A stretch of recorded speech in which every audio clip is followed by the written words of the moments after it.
Center is proud to kick off another great season of social gatherings with family and friends. And no matter what the size of your next event, the 36th Street North Event Center has you covered.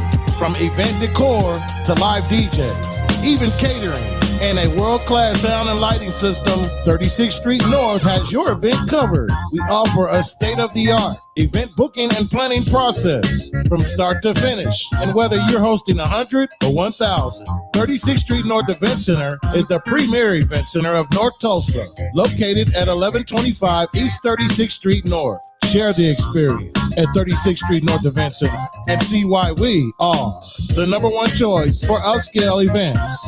From weddings to birthdays, corporate functions, holiday parties, and so much more. Visit us today at 36theventcenter.com or call and reserve your spot at 918-200-9046.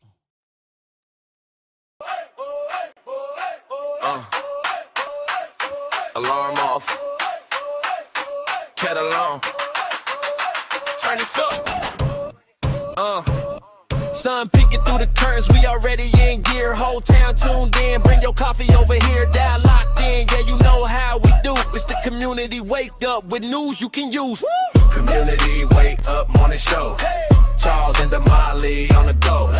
News you can use right here, right now. We break it down, put it in your lifestyle. Charles got the headline straight, never hollow. Damali got the game plan, moves you can follow. Traffic and the weather, what's popping at the school. From the block to the boardroom, we keep you in the loop. Yeah. Community wake up morning show. Charles and Damali on the go. News you can use right here, right now. We break it down, put it in your lifestyle. From the front porch to the car bustle, keep it light, keep it real, keep the hometown muscle. Turn it up, let the whole crew know you rockin' with the community wake up morning show.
Yeah, you was just Siobhan said mic we check. can't hear you. Mic check. We'll start from the top too. Mic check. Check that. Mic check. Mic check. Siobhan said. Oh, there we go. There we go. We hot. I'm listening. Can y'all still hear us? If we can hear us on here, we can share. Can y'all hear now? Mic check. No volume? Woo! No volume. Test. 1 1 1. Yeah, we can hear it on the live. So it must be. Good morning, cousin Pearly. What's going on, cousin Pearly? Some people say they can't hear, but we listening. We can hear. Yeah. Yeah. We can't hear no sound. We can't hear good morning. Roz said we can hear now. Thank you. Thank you, Roz. can? Everybody told us we can't hear. Now nobody said we can hear. Let's see. Yes. Because we listen to our live on our phones in studio. You're on now. Okay. Well, Big Steve McKee's our producer. He did something. He fixes. Let's go from the top. Okay, so welcome to the Community Wake Up with Charles and Damali. Good morning. I am Miss Damali. And I am Uncle Charles. And we're here to deliver news you can use, culture and conversation that moves the community forward each and every morning. Thank y'all for tuning in, man, on this Monday. We call it Bounce Back Monday, whether you local, national, or international. Call all your friends because we got a show that you absolutely cannot miss today. Our theme is going to be Sustained Impact. We will provide the listeners with valuable information about our theme and what it means to the community. And the goal is to inform, empower, and to connect community every single day. And the vision is a stronger, smarter, and more engaged community for the repeat. And everybody that's tuning in, we appreciate y'all locking in on NYCU.FM radio station. That does not stand for New York City University. Yep. It stands for News You Can Use. And Damali, we got the news that they can use today. Boy, we got so much news. It's crazy. So we need to just jump right into it because there's a lot of stuff going on. We got a lot of special guests coming in because tomorrow is a big day. The big vote. In District 1. I done decided just to call it the big vote. I like that. Yeah, but we appreciate everybody tuning in on NYC.FM radio station. We also live and syndicated locally on KBOB 89.9 FM, where we get to tell our story our way. Uncle Bobby, thanks to you over there, been doing a great job covering the stuff we're going to be talking about today. And we also on YouTube, the official World One Development News You Can Use. But let me tell y'all something. Y'all got the best seat in the house on today. Yes. In Tulsa, Oklahoma, home of Black Wall Street on the historic Greenwood. But guess what, Damali? It is always something going on. Damali, how you feeling on this Monday? Absolutely right. You know what? I am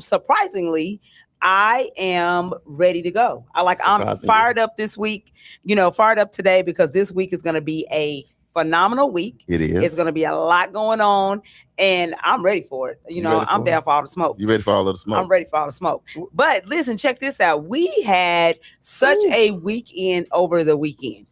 Just a weekend over the weekend was weekending. Yeah, you know what I'm saying? We might have been the weekend. Oh my God. We need to get a shirt and a hat and all of it say is the weekend. The weekend. That's what goes on. What you do this weekend? Listen. So first of all, shout out to everyone who showed up for the Tulsa Empowerment Network Convening. Man. Didn't they show up? Why?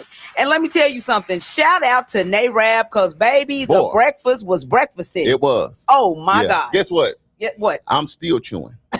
I was still chewing this morning. It was so much breakfast, I was still chewing. Boy. I forgot to stop chewing. Listen. Because you get breakfast. And you get breakfast. Right. And you. They made sure everybody had a 5-star. My God, today. Breakfast for our community. Yes. You know what? Yeah. In my mind, doing Black Wall Street, that's how they did it. Mm-hmm. Some way we got to figure out how they did it with excellence at the highest level. Yeah. That's what they was. So shout out to NARAB. And they do a lot of other stuff. Yes. So anytime they sip it in the cup, anytime they having 1,000 doors, even though I'm trying to get 25 of them, anytime they got anything going on, you need to tap in with NARAB. We appreciate it. So shout out to Roz and Siobhan. And you guys crew. did a lot of amazing job. And we appreciate you for that. And they are going to be sponsoring breakfast next month. Next time. Yeah. So listen, I'm telling y'all. So at least you know that you won't be starving while we get in there and handle the business. Because there's a lot of business that is being handled. Want to shout out to Brenton Todd. Absolutely. Shout out to us. Over there at the mayor's office. That's right. Shout out to us because we were emceeing the event and kind of making sure, facilitating. Shout out to Willie Barney all the way from Omaha, Nebraska. Man, he came in, didn't he? Yes, came in via Zoom and helped us facilitate. But I also want to give a shout out to all of the candidates who showed up to share their platforms. I think each one of them did a phenomenal job. Thank you for sending your videos, those of you who had them on time and, getting them over to us. We really appreciate that because that helped us get our stuff done a whole lot quicker.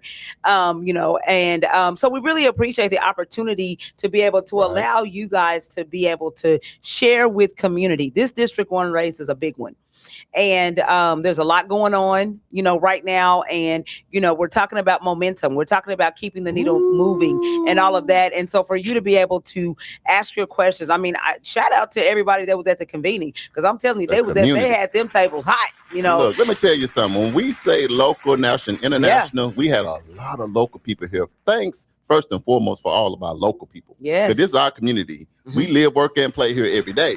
But we had people coming from other states. Yes, we had people here from Peru. We had people here from other countries. We had investors, stakeholders. We had everybody. Molly, it made me sit back like, at some point you can look back and be like, okay, are we doing the right thing with the right people, with the right way, making everybody feel included in what we're doing? And a day like Saturday told you that it was a yes. And a day like, and there was a lot going on in the city. There was a lot going on, but people showed up for what we call, we got to move our needle. Because I think we've been having a lot of conversation about stuff, but the needle don't be moving. Yeah. I feel like the needle is not moving, Damali. How about you? And our needle moved us right on down to South Peoria. It sure did. Right after we went right from went in our office, changed clothes, and you see, I got on the shirt. There you Oasis go. Fresh Market. There you go. We went to Oasis South. South side. Right. 6207 South Peoria. Went out there and were a part of their back to school event. We actually were the MCs for that event. Shout out to everybody who pulled up. We had a great time. And it's so funny because a lot of people came and said, hey, I listened to you on the radio. And it's like, so we got a whole new fan base now. Yeah.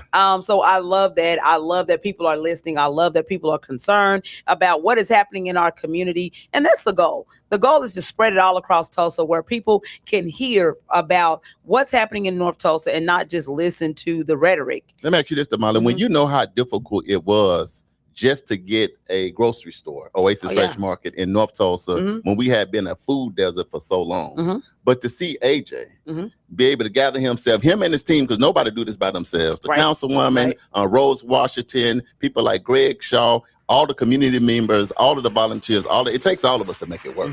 But there's still always a head. There's always still a tip of the spear, and AJ is the tip of that spear. But to know they did like a little, they call it a decking or something downtown on Saturday. Remember they did that from like 8 to 10, Oasis downtown, the first one in the country. Yes. Tulsa. Look, Damali, to me, that's what it feels like, what they did back in the day. You know what I'm talking about? But it's 3.0. Groundbreaking. So they did that downtown the first time ever in history. And then simultaneously, a couple hours later, we was out south at a huge store. On 61st and Peoria, and got one here, and more to come. How does it make you feel? You got the shirt on. Yes. You got the Oasis swag on today. But how did it make you feel? And then when you look out there, you see Green Country Habitat. You look out there and you see there's a lot of community partners. Man, you see Tunley's. Muskogee Creek Nation. Creek Nation. Yeah, I mean, just a lot of different community partners. This is the thing. You know, I think that when we are trying to make a difference in our community, I think that things like this, so going out and supporting and being there. Shout out to Uncle Brian, because Uncle Brian was following us on Saturday.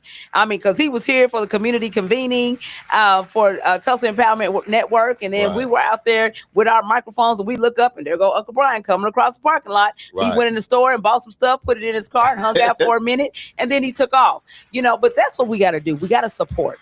And I am super proud of AJ and the work that he's putting in, because he's doing the things, man. And I can remember when he was like, man, I don't know if we're gonna be able to do this no more, you know, because it's tough. You know, people don't understand running these businesses, and especially when you have actual facilities, you know, that overhead is a killer. It is. And one day we're gonna do a podcast called Never Would Have Made It. You know what I mean? And look, we're going to do that with everybody in the community, because listen, when you see businesses and entrepreneurs and all of that, everybody went through, never would have made it. Never could have made it, you know. You know, and the assumption is, oh man, they got all the money. No, the money is going to the electric bill, the water bill, the gas bill, you know, the cable bill, you know, it goes to that. You know, so you can't always assume, so you need to talk and ask the questions, Right. and if you're thinking about getting into business, come and talk to some of us who've been in business for a while, because we can tell you about the good days, but we can also be realistic and tell you about some of those sketchy days. It helps us understand where all them songs, I've had some good days. Right. Some hills to climb. Man. You don't know about them songs, but when you start trying to be an entrepreneur and launch different initiatives, do things in community, to be leaders like these people that's running for office, and them songs now that we hear, we go, those songs all make sense. What you your good days barely outweigh your bad days. Barely. But at least they do. Barely. But so that was a great event. We had a great time. We gave away gift cards, t-shirts, Mandy's Lemonade. OMG. She got her own truck now. She got her own food truck. And that was the first day. First day. Now, first one. If y'all can remember, we had Mandy's on our show just a few months ago. We had the Mandy's Lemonade in here. But now, Damali, you know what that talks about? That's the power of this platform. Yes. Where we allow people to come in and talk. You sip on a little lemonade, and now you look up and they downtown, they over there and they smiling. We even took Mandy's Lemonade all the way to Omaha. We took it to Omaha and we're sharing that with people. But it was good to see them, man. Yes. Shout out to them. And they're going to come back on the show again to give us an update on their progress. I told her we needed to re-up. We need some of that lemonade in studio. But then after that, I thought I was getting ready to rest and sit down for a minute. But my classmate called me, reached out and said, Damali, don't forget. And I'm like, well, oh my God, So we got to celebrate.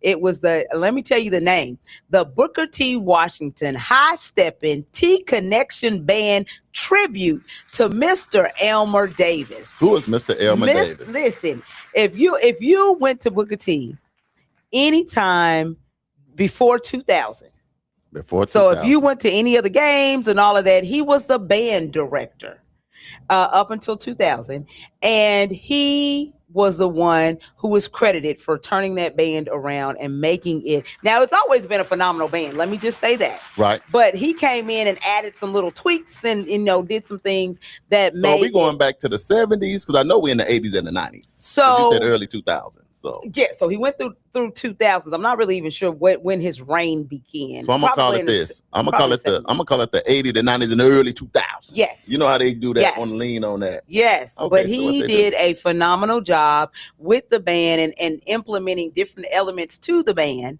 And so we had a good time just celebrating him.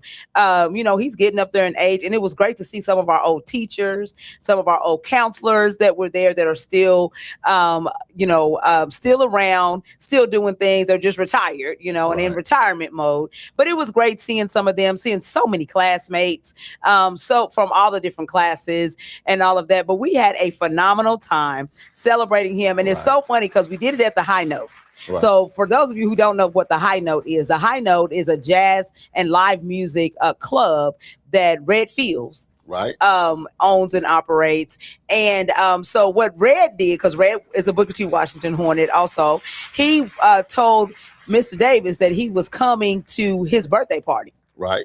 So he's thinking, okay. Set up. But he should have known something. Right. A little bit of something, because our good friend from over at Jack's Funeral Home, they picked him up in a limousine. Right. So if you get picked up in a limousine, but you're going to Red's party, it should have been like, this is different. But he, didn't even think that. So brought the whole family up, and Mr. Davis and his beautiful wife Katana. She is so awesome. I love her. Right.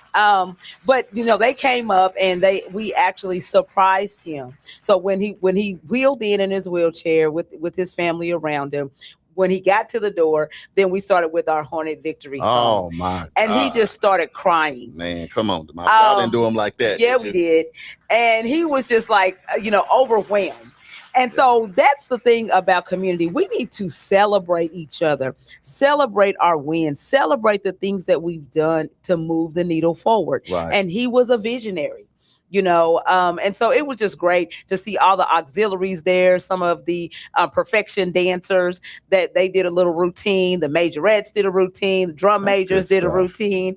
And they all talked about how he talked crazy to them. Right.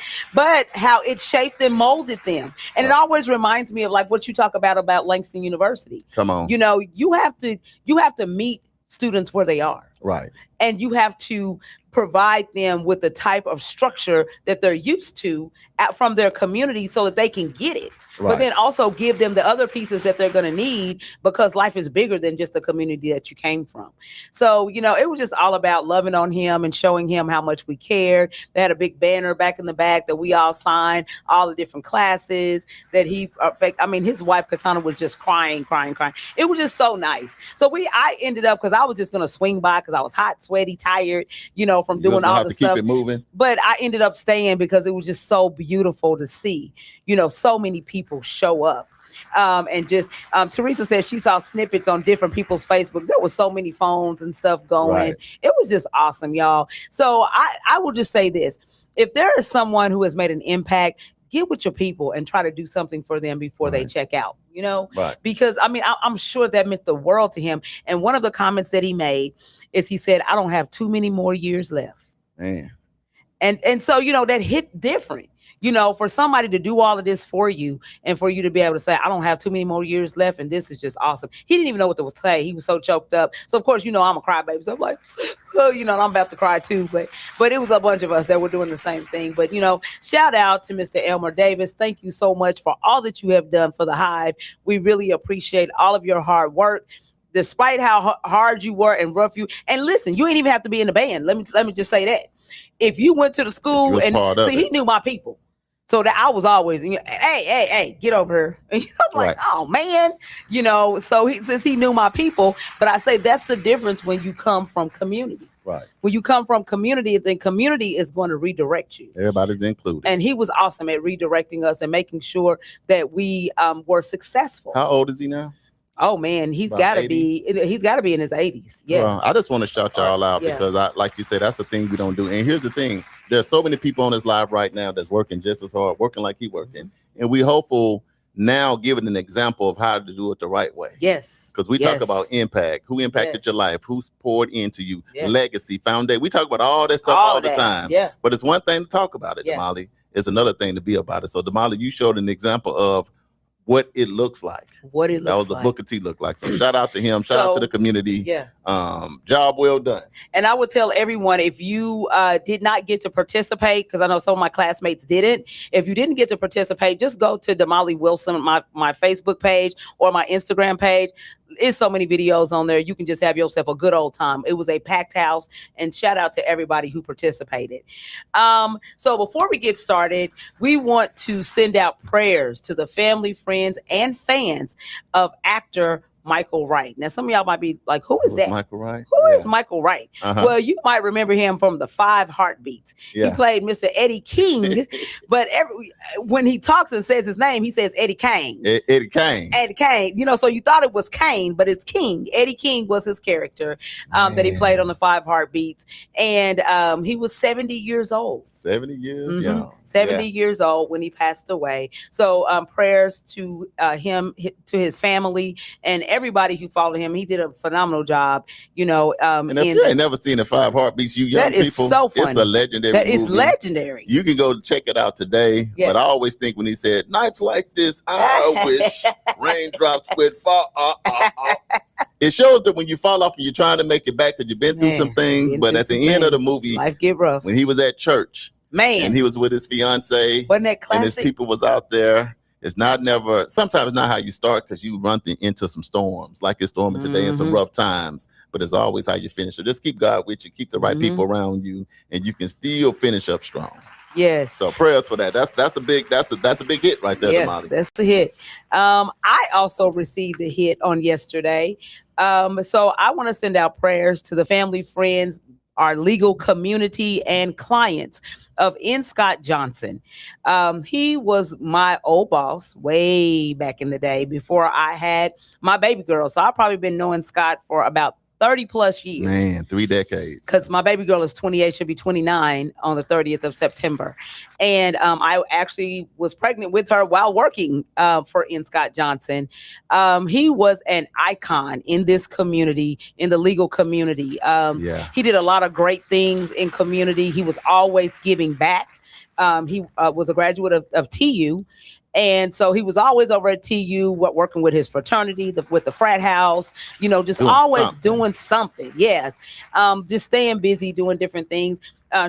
When I decided to leave and come to start working with World One Development, and I can remember like in the first 6 months or so that I decided to come over and work, and he would always call me because he didn't have somebody in the office that worked the way I did, right? So he would call and say, "Are you sure you want to stay with Jesus, or do you want to come back to work over here with me?" And I'm like, "No, I'm staying over here." Make your decision now. Yeah, I'm staying over here with Jesus, because as you guys know, that World One Development is the community development side of our church, World One for Christ. So in his mind, I left him to come be with Jesus. And but anyway, he did a lot of great things. And so even with me being over here, he has always supported us, like, from, doing donations, buying backpacks and school supplies. He's donated us copiers, and just tons of stuff. Part of our fundraisers. He was, when we used to do our fundraisers, he was actually one of the talent. Yeah, Take It to the Bridge. Take It to the Bridge, way back in the day. And then the next year, so he won as White Chocolate. Man, so that let you know right there. Yes. Whenever you white and your name is White Chocolate. White Chocolate. Woo, yes, he won. Yeah. And then the next year he came back and hosted for us. So he's always been, the thing about Scott, he was my boss, right? That's how I met him. But he ended up being my friend, which ended up being my brother. There you go. And so I am very sad that he's gone, but he has, in recent years, had a lot of health challenges. Right. So I'm kind of happy and relieved for him, because being in pain and just not doing well and just feeling bad, that's not a way to live. That's not a good quality of life. Right. And so I am just, sad, but I'm happy. Right. If that makes sense, because at the end of the day, he just doesn't have to feel that anymore. So if you guys could do me a favor and just send up prayers for the N. Scott Johnson family, our legal community, and each and every client that he touched, just send up a prayer, because that was a huge loss, to that community. Huge loss. And I knew Scott. I would text him and I would check on him. And man, you talk about putting up a fight. He's been fighting for probably a good decade, and I just think at some point, even ourselves and our body, we can say, you know what, that's enough. That's enough. Me. I've did, if I've done all I can do, I've fought the good fight, what I mean? I've ran my race, and I'm about to go ahead and pass the baton. So prayers for you, Damali, and prayers for the team over there. I've been over there to the office many, many times, and man, he's gonna be missed. I post a picture, me and him jamming, and all that. So we'll do some of that stuff today. We got some videos, but Damali, prayers for you, me, all of us, because we lost the champion of our community. Man, sure, on yesterday. Man, did it on his own terms. All right, so we're gonna go ahead and move on to our affirmation. Like I said, we got a lot of great things that are happening. A lot of people coming in studio too. So, and it's gonna get cracking about 7:45. It's gonna be on the rest of the show. So y'all better get it right now. Go and start texting your people, because the big vote. I just called it the big vote.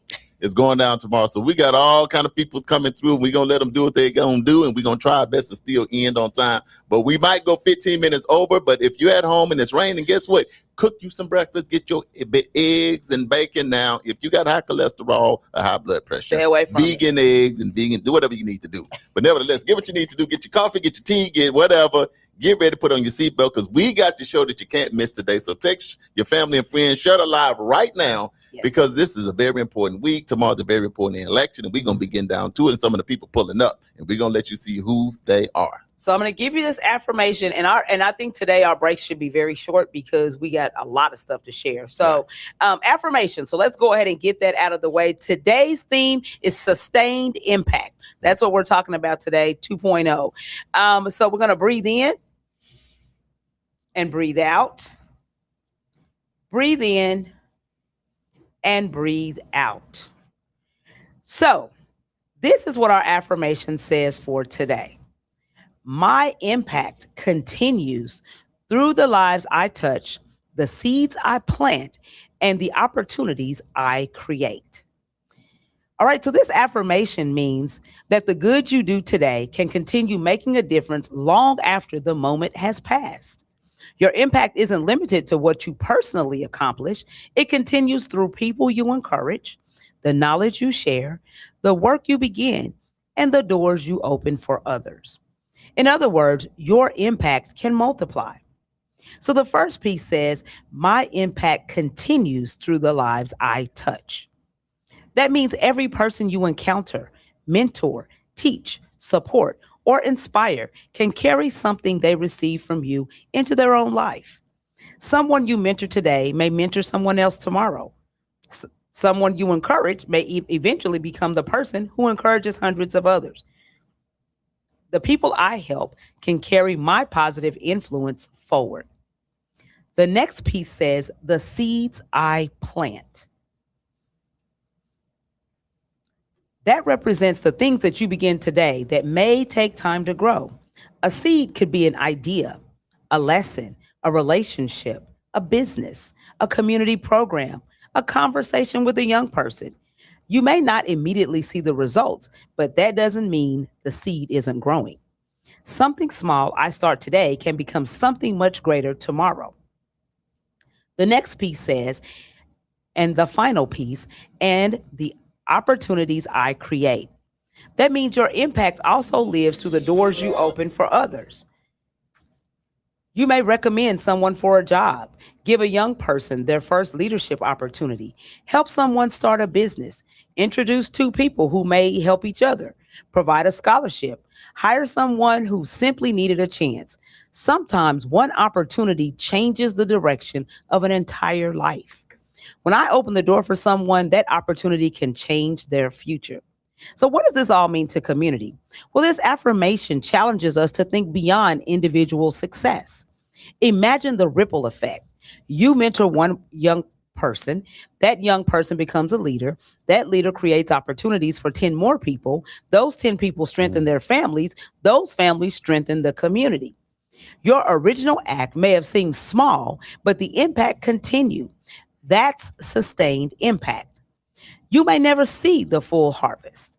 One of the most important parts of this affirmation is understanding that you may never see everything that grows from the seeds you plant. The child you encourage today may remember your words 30 years from now. The business you help launch may eventually employ dozens of people. The organization you helped establish may serve families long after you're gone. The leader you develop may eventually accomplish something you never imagined. Imagine. Plant the seed anyway. That's one of the things like we talked about with Elmer Davis. He planted the seed. So you don't have to have or to see the harvest to know the seed is worth planting. So the Black Wall Street lesson is this. The pioneers of Black Wall Street planted seeds whose impact continues more than a century later. They created businesses, they developed property, they educated young people, they created jobs, they established institutions, they demonstrated what collective economics and entrepreneurship could accomplish. Those pioneers could not have known that generations later, people around the world would still study Greenwood and be inspired to build businesses, create wealth, strengthen communities, and pursue ownership. Their impact traveled further than their lifetime. They planted seeds that generations are still learning from today. So the bigger message is this. Don't measure your impact only by what you can see right now. Ask yourself, who am I pouring into? What seeds am I planting?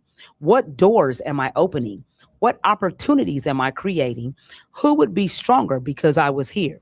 Because sometimes your greatest accomplishment won't be something you personally achieve. It will be something someone else achieves because you help them believe, grow, prepare, or get an opportunity. So the takeaway from this affirmation is this. My impact continues through the lives I touch, the seeds I plant, and the opportunities I create means I understand that my influence can extend far beyond me. Every person I encourage, every seed I plant, and every door I open has the potential to create a ripple effect that strengthens families, transforms communities, and positively impacts generations to come. And this has been this morning's affirmation, which was brought to you by our platinum sponsor, Green Country Habitat. Damali, you know what? That was a great affirmation. Right on time. While you was reading, it was making me think about we are nothing but the results of what you was reading. People, somebody, we are sum total of what people planted in us. Yes. You and I are. Yes. People on the live are. So sometimes you got to look back and think, wow, I'm here and I'm doing what I'm doing today. Each and every one of us. Yes. That's locked in today. We are the results of somebody doing something that was going to be sustainable because they impacted us in a way. Yes. Where it put something in us, it ignited us in a way, but we could do what we're doing today. We're going to take a quick break, get all these camera ready. But like we said, the people pulling up today. Yep. So yes, y'all stay locked in. We're going to make sure we get our Facebook and YouTube and IG and Twitch and local and all that stuff ready to go because we're going live and we're going to do it big today. So y'all stay locked in, share, text 10 friends and say, hey, community wake up. Tomorrow is the big vote. And we're going to talk about that along with other things, economic development, and just kind of, we got some surprise stuff too. Y'all stay locked in the Community Wake Up Morning Show with Charles and Damali. We'll be right back.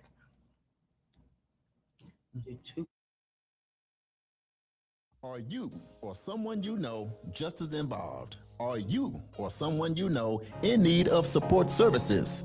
Don't worry, Fitting Back In got you covered. We offer life skill workshops, career development, job search, substance abuse counseling, and more. We are located at 2121 North Harvard Avenue, Tulsa, Oklahoma, 74115. Give us a call at 918-592-3500. Follow us at Fitting Back In Tulsa. Also, visit us on our website for services at www.fittingbackininc.org. Our services are available only in Tulsa County. Looking to take your event to the next level with professionalism and energy? Contact World One Development. We host events, have radio personalities, offer community engagement and videography. We also do live radio remotes, red carpet appearances, create promos, event recaps, drops, and flyers. We also create customized advertising packages to promote your business, organization, or program. Visit our website at world1development.com. You can also reach us on social media at World One Development. The 36th Street North Event Center is proud to kick off another great season of social gatherings with family and friends. And no matter what the size of your next event, the 36th Street North Event Center has you covered. From event decor to live DJs, even catering, and a world-class sound and lighting system, 36th Street North has your event covered. We offer a state-of-the-art event booking and planning process from start to finish. And whether you're hosting 100 or 1,000, 36th Street North Event Center is the premier event center of North Tulsa, located at 1125 East 36th Street North. Share the experience at 36th Street North Event Center and see why we are the number one choice for upscale events. From weddings to birthdays, corporate functions, holiday parties, and so much more. Visit us today at 36theventcenter.com or call and reserve your spot at 918-200-9046.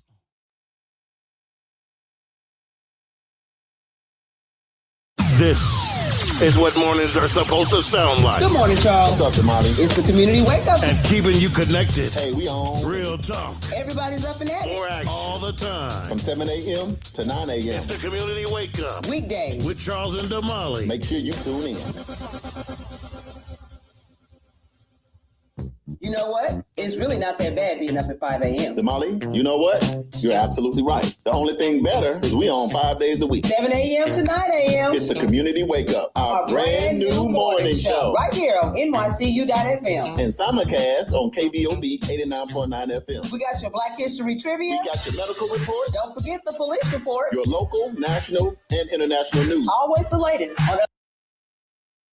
Looking to take your event to the next level with professionalism and energy? Contact World One Development. We host events, have radio personalities, offer community engagement and videography. We also do live radio remotes, red carpet appearances, create promos, event recaps, drops, and flyers. We also create customized advertising packages to promote your business, organization, or program. Visit our website at world1development.com.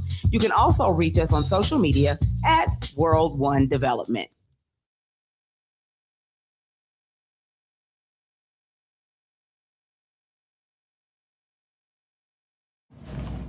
Welcome back to the Community Wake Up Morning Show with Charles and Damali. It is Monday, Bounce Back Monday. I always like to call it because I still got to remember, hey, the worst day, one day the people that don't want to get out is on Monday. I know, and especially a rainy Monday. But thank God we got this show to get y'all up and out and moving. Y'all locked in on NYC.FM radio station where we play today's R&B and them throwbacks. You're also live and syndicated on KBOB 89.9 FM locally, where we get to tell our story our way. And still don't forget about the Juice Radio Show. I know school has started back, but them kids still need something to do in the evening time. Yes. So take them over to 1216 North Lansing Avenue, Suite D. Go see Uncle Bobby E and JB and Stephen K.E.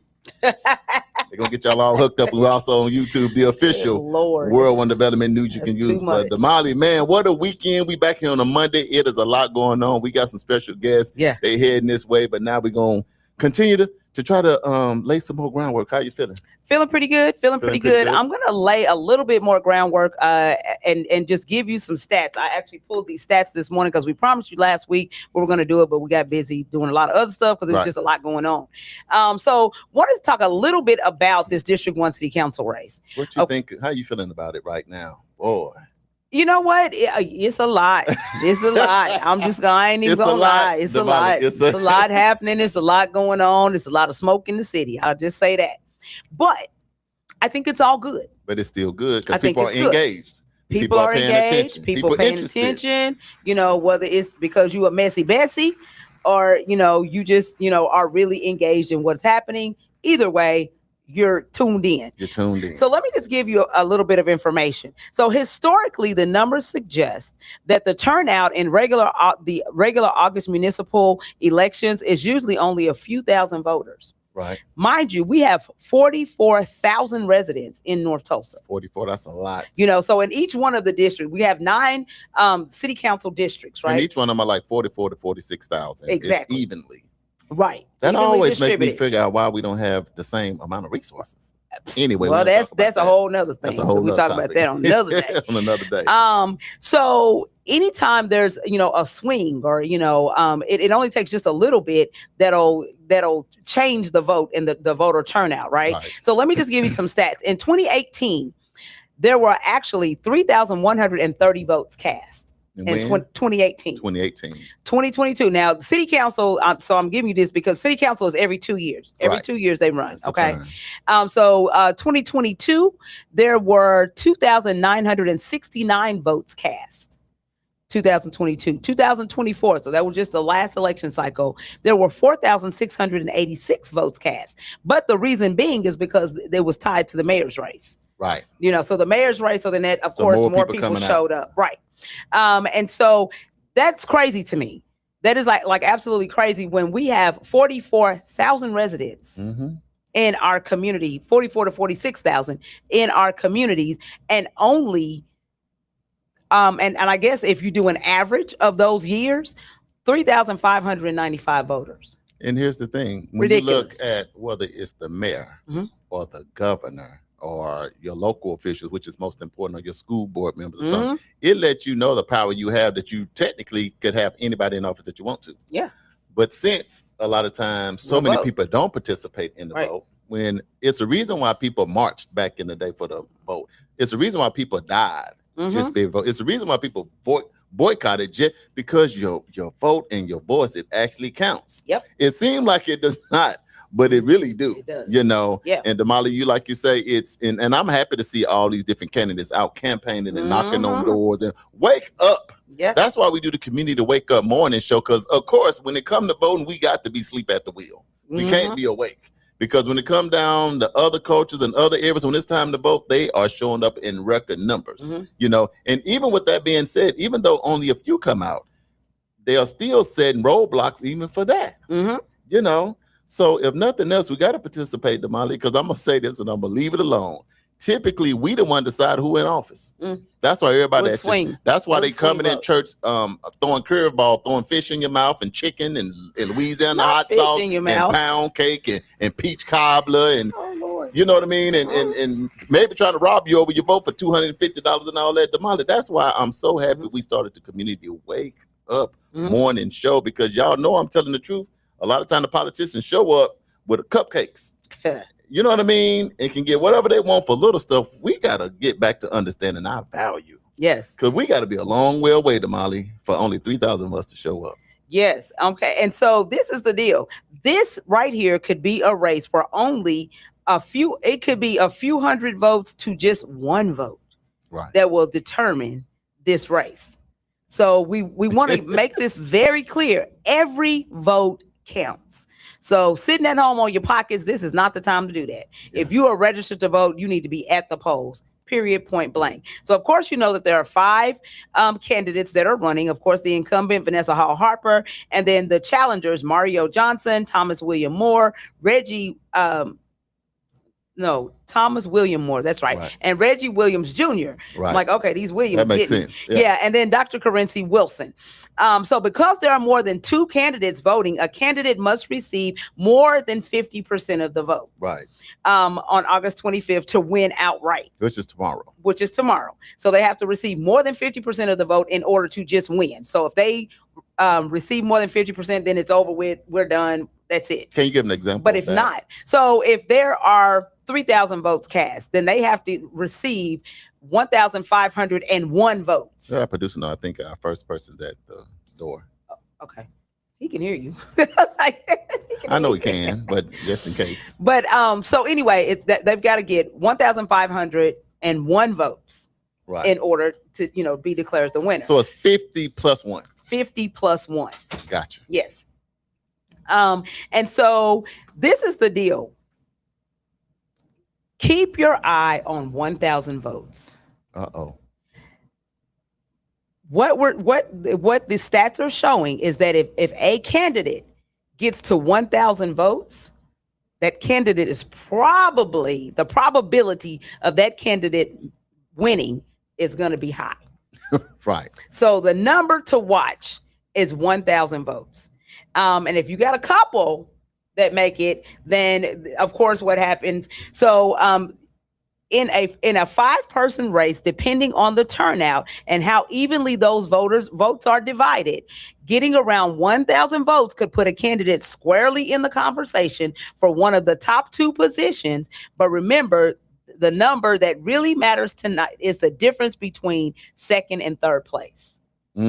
Okay. Yeah. So obviously, either we're going to end up with somebody outright winning with, 50 plus 1, or we're going to end up going to a runoff. Okay. Right. So that's what we're looking at. That's what you guys are. That is the lens that you should be looking at. We want to also remind you to go to okvoterportal.okelections.gov. There, all you'll have to do once you get there to that website, you put in your first name, last name, and the date of birth.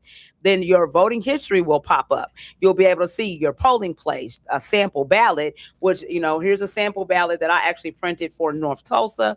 And there you'll be able to see your voting history. You'll be able to see all of that. I pulled this ballot. This is for North Tulsa, just to show you what is actually on the ballot. So we have congressional offices that are up, Nikila Jasmine Thomas and Jim Priest. This is the Democratic ticket. So those are 2 that we are you guys will be voting for. Then, of course, we have state questions. State question 844, which is about changing how Oklahomans reimburse local government and schools for property tax money they lose when manufacturers receive a 5-year tax break. A yes vote will let the legislator create a new system for determining how much local governments and schools are reimbursed. Right. A no vote will say, no, don't make this constitutional change. Let's keep doing the same stuff we already been doing. Damali, can I ask you something? Yeah.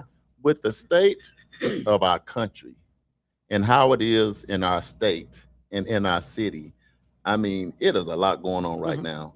What makes this election so much more important for all of the candidates and so important for us as community? Like, how important is it for us to get the captain of this ship or the pilot of this plane right? So in District 1 is what you're referring to. So in District 1, I think the reason why it is so important is because we have built a certain level of momentum. Yeah. And in building that momentum, then what has happened is we don't want to lose what we've already gained, the ground we've already gained. We've got to get somebody in there, whether we keep the current incumbent Right. Which we know she's going to keep moving those initiatives forward. Right. And it's taken her 10 years to get those initiatives to get it going and, moving and rolling. Now, if the people decide we want somebody new to pick that ball up and keep running with it, then that's fine. But you've got to pick the right person to continue to do that. And I think that what people need to also understand is nobody is designed to get in a seat and stay in there forever. Right. So, facts. Yeah. I'm not saying that these candidates are the candidate, but at some point, then somebody else, it is going to be time, because we all do a thing and we have our season in that thing. I think it's something that we talk about, Damali, in my perfect world. Yes. We would have the kind of community where we all just come together for the betterment of the community. That part. And even when it's time for the baton to be passed, yes, it's not even so contentious, intense, or contentious. You know why? Yeah, because we are all sitting talking. It's kind of like you can have a daughter, and grandma been doing all the cooking all these years, but at some point, grandma got to do what? Grandma got to sit down. Grandma I got to look. She done rolled them stockings down. Did your grandma roll them stockings down halfway down her calf? Yes, and the daughter now has to go in the kitchen and say, "Grandma, I got you. Show me how to pinch. Yeah. Show me how to touch that sugar and salt and pepper. It's my time." And then while you in there, your daughter in there with you. And I think and it shouldn't be any criticism. And no criticism. It's just like it's just a new era. And so I'm not saying that now is the new era, but but I'm what just we're saying that's how saying, it should be done. Exactly. Yeah. Exactly. So so it's very critical that the ground that we've gained thus far, that whoever gets into this office, they're going to have to be able to carry that baton and keep things moving. Right. And so that's why this race is so critical, because there are some folks who think they can do a different type of job, but keep the baton moving, and so we're going to have to see how that pans out. But I'll do that. And we got one of our special guests live in studio. We're going to come right to her in a moment. And I'll say to Molly another thing: you got to follow the money. Got to follow the money. I say, if nothing else, I'm leaving short and sweet. Money must be going on in certain areas, because when everybody's showing up and you don't know what the agenda is, you don't know what's going on. But it's kind of one of those things that Molly, you said all the time. And I'm not saying nobody's doing this, but sometimes it's a lot more fun when a path has been created. Yep. And people like you and I have been part of blazing some of these trails that make it easier, because when it's time to cut that trail, people not showing up with that machete to cut these trees down. Ain't. But when the path is a little easier, when you're like, man, I got less resistance. Yeah. Or you think you have less resistance because you don't know, because you ain't been in that seat. Back to the notes. But so when the finger go up. Okay. State question 846. The question is, would it put a requirement on the Oklahoma Constitution that voters must prove their identity before voting? Okay, we already do that in Oklahoma, so I'm not even sure why this is on here, but okay. Yeah, I don't like that. Yes vote means that the Oklahoma I'm not sure why we need to put it in the Oklahoma Constitution. Like, why? So anyway, I mean, why somebody thought that was a good idea. Let me tell you what would be a good idea. Yeah. I think that when so much energy is put into something like this, it don't make sense. Can we get from 50th in education? Something just ain't right. Right. Can we pass what people minimum wage? Can we get the minimum wage up? We already got to show our ID in order to vote. We already got to have ID. I'm just saying something. And that all boils down, in my mind, to leadership. What is our focus on? Well, what that boils down to me is there's something coming down the pipe. Ooh. So they sliding this in here and it's seeming like it ain't a big deal. Yeah. But then 4 years from now, 5 years from now, you're getting deployed. Yeah. Like what? ICE is showing up at your door. Yeah. Well, since we passed this law, this is what it means. Yeah, this is what it means. This is what we're doing. And we've got the discretion. So I'm always leery about something where they have total discretion. So it says a yes vote would mean that the Oklahoma Constitution would be changed to specifically require proof of identity for every legal method of voting in elections run by county election boards or the state election board.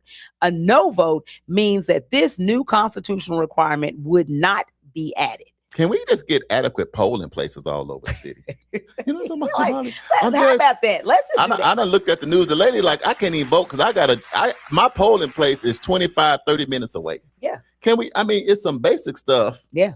It's kind of like when you look at the priority list, it's like the priority is all that though. But anyway. Okay, and the last thing, there's a proposition on, and we're still talking about the sample ballot, right? There's a proposition on the sample ballot. Tulsa voters are being asked whether Oklahoma Natural Gas, ONG, should be allowed to continue using city-owned public spaces such as streets, alleys, easements, and rights-of-way to operate its natural gas system for the next 20 years. A yes vote would mean you approve the 20-year agreement. A no vote would mean you do not approve the 20-year franchise agreement with ONG. Right. Now, cousin Richie, who retired from ONG after 35 years, said that what this means in a nutshell is basically we're renewing the contract. Right. For ONG. That means that the people that he knows that are still working there, they will be able to keep their jobs, because if not, somebody else is going to come in and assume this role. So right now, ONG is the person, but if we say no, then somebody else is going to come in to assume that role. So it's still going to happen. It just whether ONG does it or somebody else does it.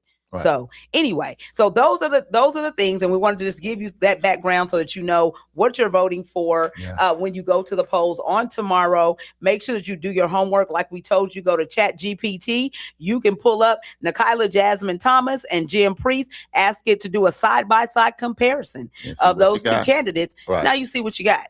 You can do the same thing on the District 1 City Council race. Ask it to do a comparison.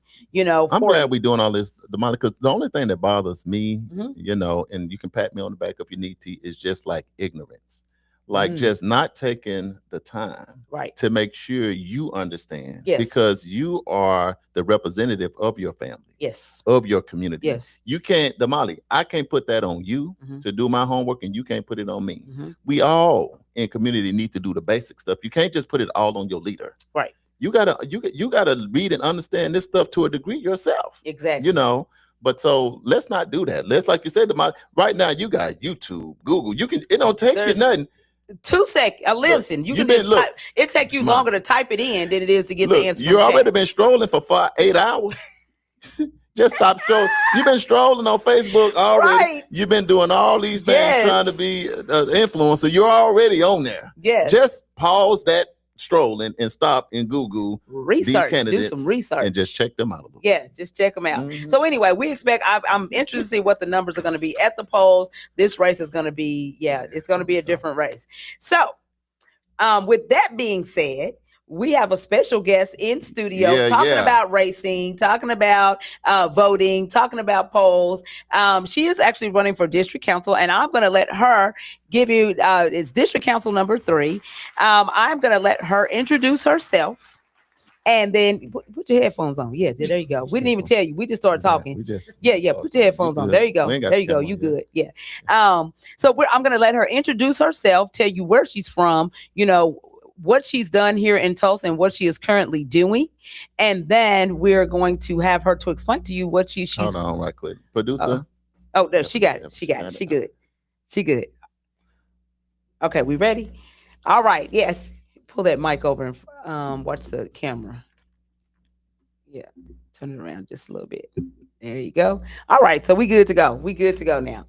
All right, so we actually met this young lady when we were in Developers Academy, and very intelligent young woman. We have had the opportunity to be able to just visit with her and just throughout the time, from the time we actually graduated from Developers Academy up until now, seeing her in community doing different things and in different spaces and places. So I'm going to let her introduce herself. Go ahead and tell everybody who you are and what you do. All right. Well, thank you for the warm welcome. Yes. So I am Tanisha Bowen. Yes. And I am running for District 3 City Council in Tulsa, Oklahoma. Now, for all that are not aware, there are 2 North Tulsa districts. Yes. And District 1 is the one that has 5 people running, and District 3 has 2. It's me and the incumbent running up against one another. Yes. So let me ask you this. So District 1 and District 3, they butt up to each other, right? They do. And so what are your boundaries? Do you know? Yes, I do.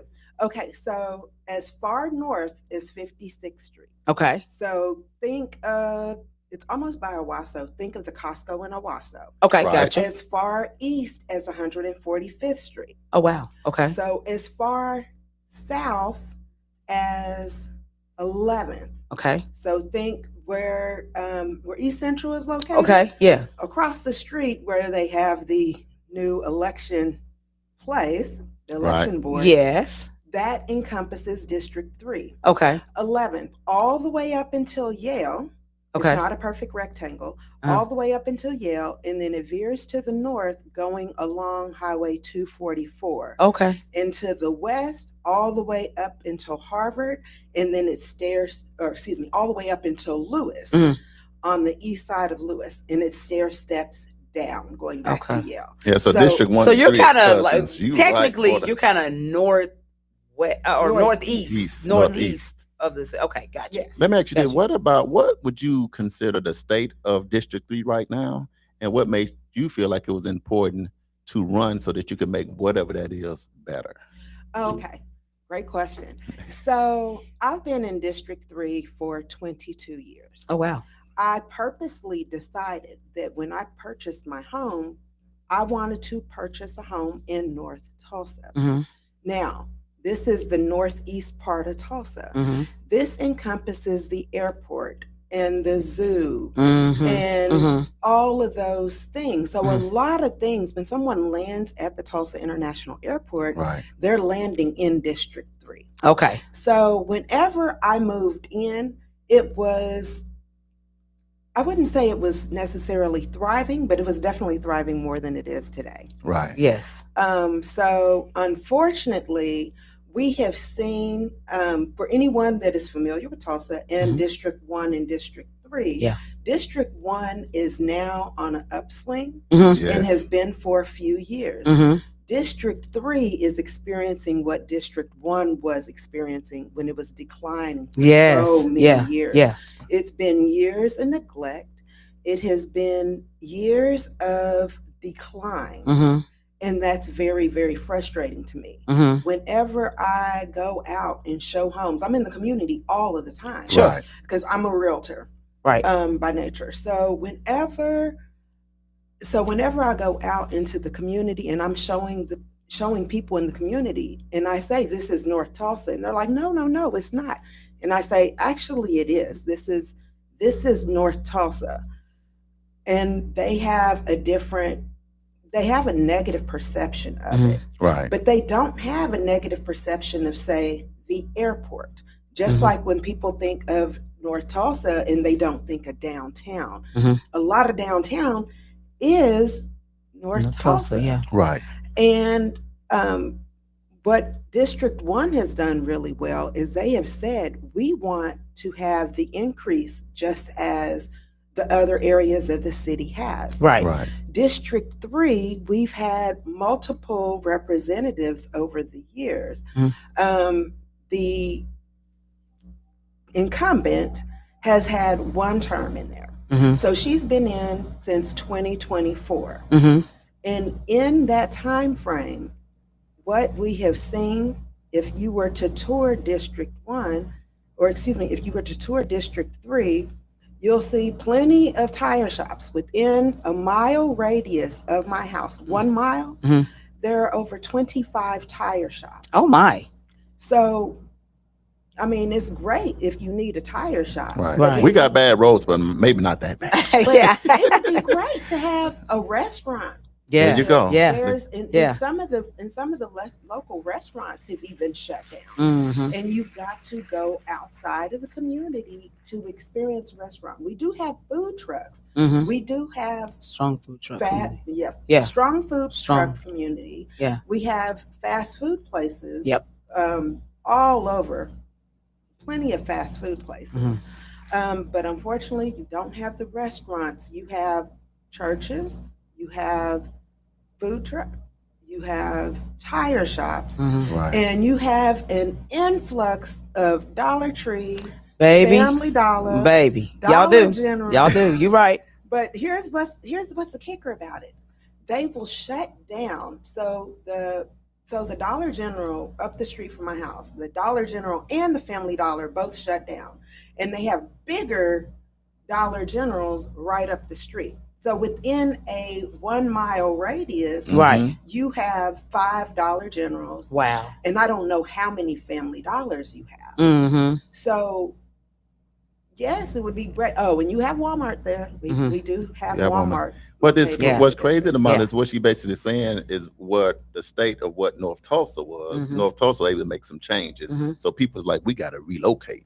So they just slid over just a little bit. They went further east. Farther east and said, well, we can't do it in District 1 no more. So we're going to slide to District 3 and see maybe if somebody's not looking, and we're going to start doing some of those same things. Let me ask you this, because you are a developer, you are a business owner, so you have a different lens in which you look at community.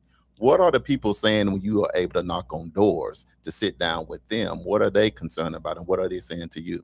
So a lot of the people have addressed what I just addressed. Oh, okay. They said, you know, when I grew up over here, there used to be a Admiral and Memorial. There used to be it was popping. lot. It was a lot. It was a lot going on. We used to go over into that area and shop and, you know, get things, you know, my mom did when I was a kid. So I remember that area.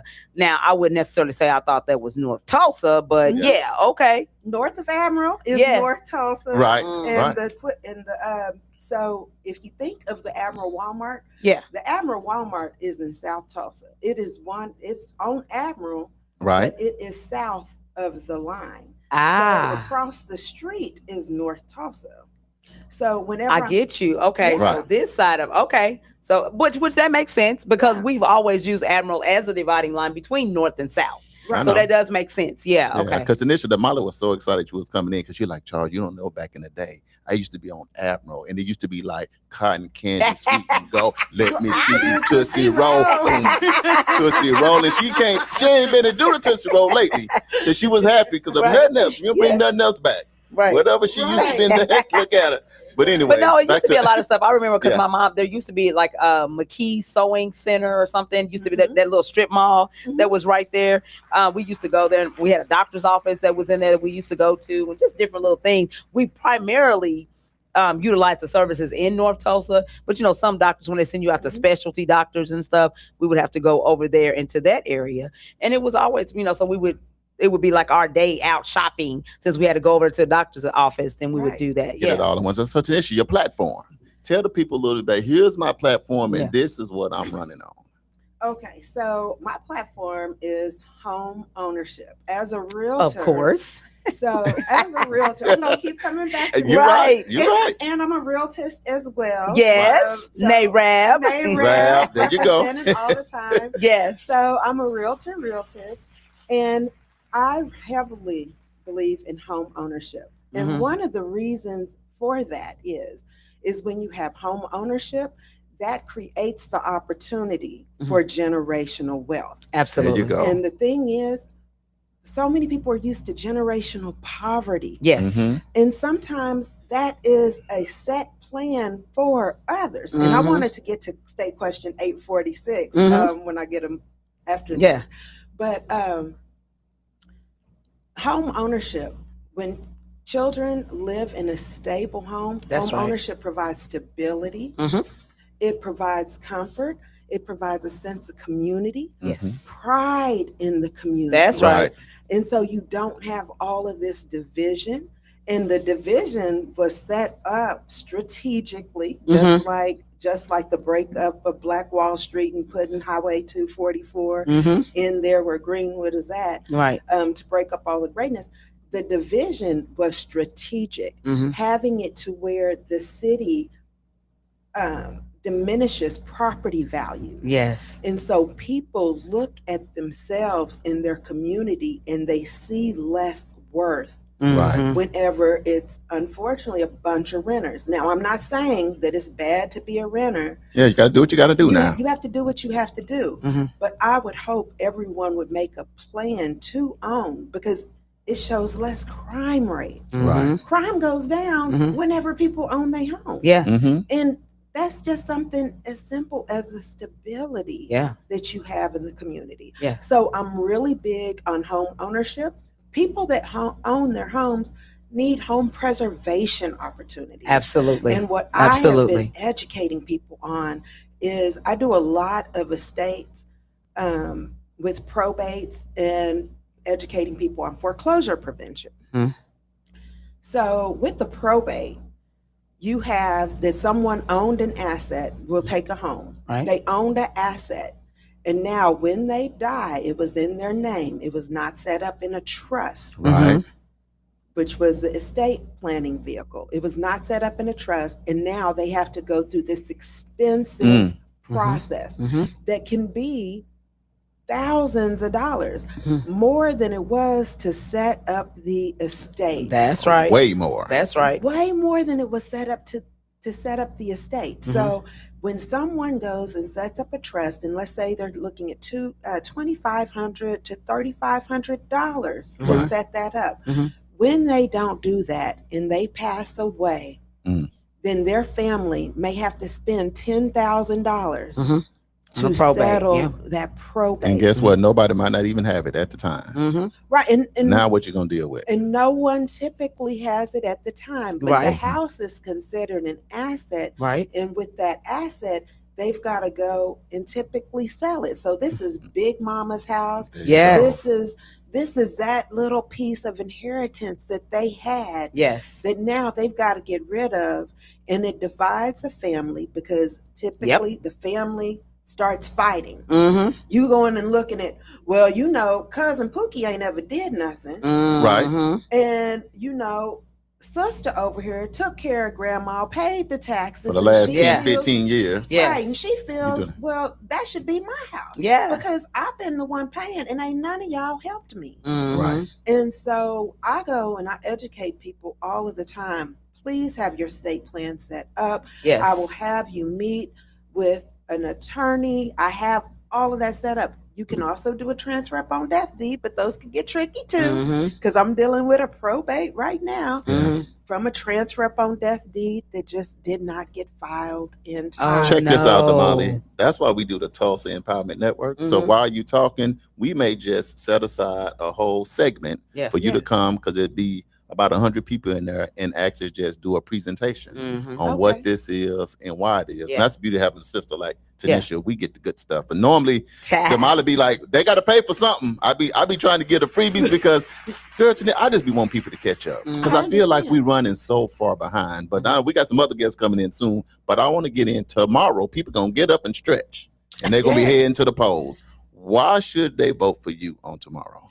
One reason why you should vote for me tomorrow is because I have a vision and I have a network. And my network is ready to see things change. We're going to do things no matter what. But it would be great to have leadership in position that can be connected to those who are able to help. Yes. Girl, you just something. Damali, she just said it sent chills down my spine. I've been listening to candidates. I've been listening to debates. I've been listening to form. I haven't heard not one person say yet, nothing against them, but the way you said, we gonna do great things no matter what. No matter what. That's what I like, because my thing is not about what people do once they get in office. I want to know what you're gonna do if you're not in office, because that's really who you are. Because the seat not gonna make you. You know what I'm talking about? Just do what you're gonna do. But when you said, did you hear when she said that? I heard the feet start moving. She said, "Ooh, Tootsie Roll coming back." But we gonna do great things no matter what, and that is great. But you said you want to address, and I want you to be able to do that. This state question. State question, so go ahead. 846. State question 846. That's a no vote for me, and the reason being is what they state in there is that it changes the decision from the election board that works it and shows the ID to putting it in the hands of the legislature. Absolutely. And if you've noticed, this legislature has been run for one party for the last 20 years. And in the 20 years, I graduated high school 30 years ago. Right. When Oklahoma was 17 in education. Hey, come on. Okay. Yeah. And so in the 20 years that we have had an all Republican ran legislature and governor, we have went from 17 to 50. Yes. So that is a black star downhill peak down. And we want to take it going from the from the election board, who is a nonpartisan decision maker, Right. to put it in the hands of people who want to diminish and eliminate voting rights for people. One of the things that they want to eliminate that I foresee is you can go and vote with your voter identification card. Correct. That is a free card that you receive Right. whenever you apply. I can almost guarantee you that they will remove that, because if you cannot have a ID that you pay for, whether it be a driver's license or passport, not even a passport, because that's a valid ID, but not to vote. But if you have to have a not now. license, right. Not now. That's what we were talking about. I foresee that that's what they're going to try to do. Right. And everybody can't afford to get a passport. Exactly. So now that's another way to eliminate, So I'm with you. That's the way to disenfranchise voters. Yes. And another way to disenfranchise them is say, oh, you have your ID. Right. But it's not a real ID. Exactly. And let's stop calling it a real ID. It's a federal ID. It's a federal ID. You cannot walk into a federal building without the real ID. Right. So if I have my driver's license that I pay for, but I didn't go and take these extra steps to go and pay for another real ID, because I don't plan on getting on a plane or going into a federal building. Sure. Now I'm not able to vote.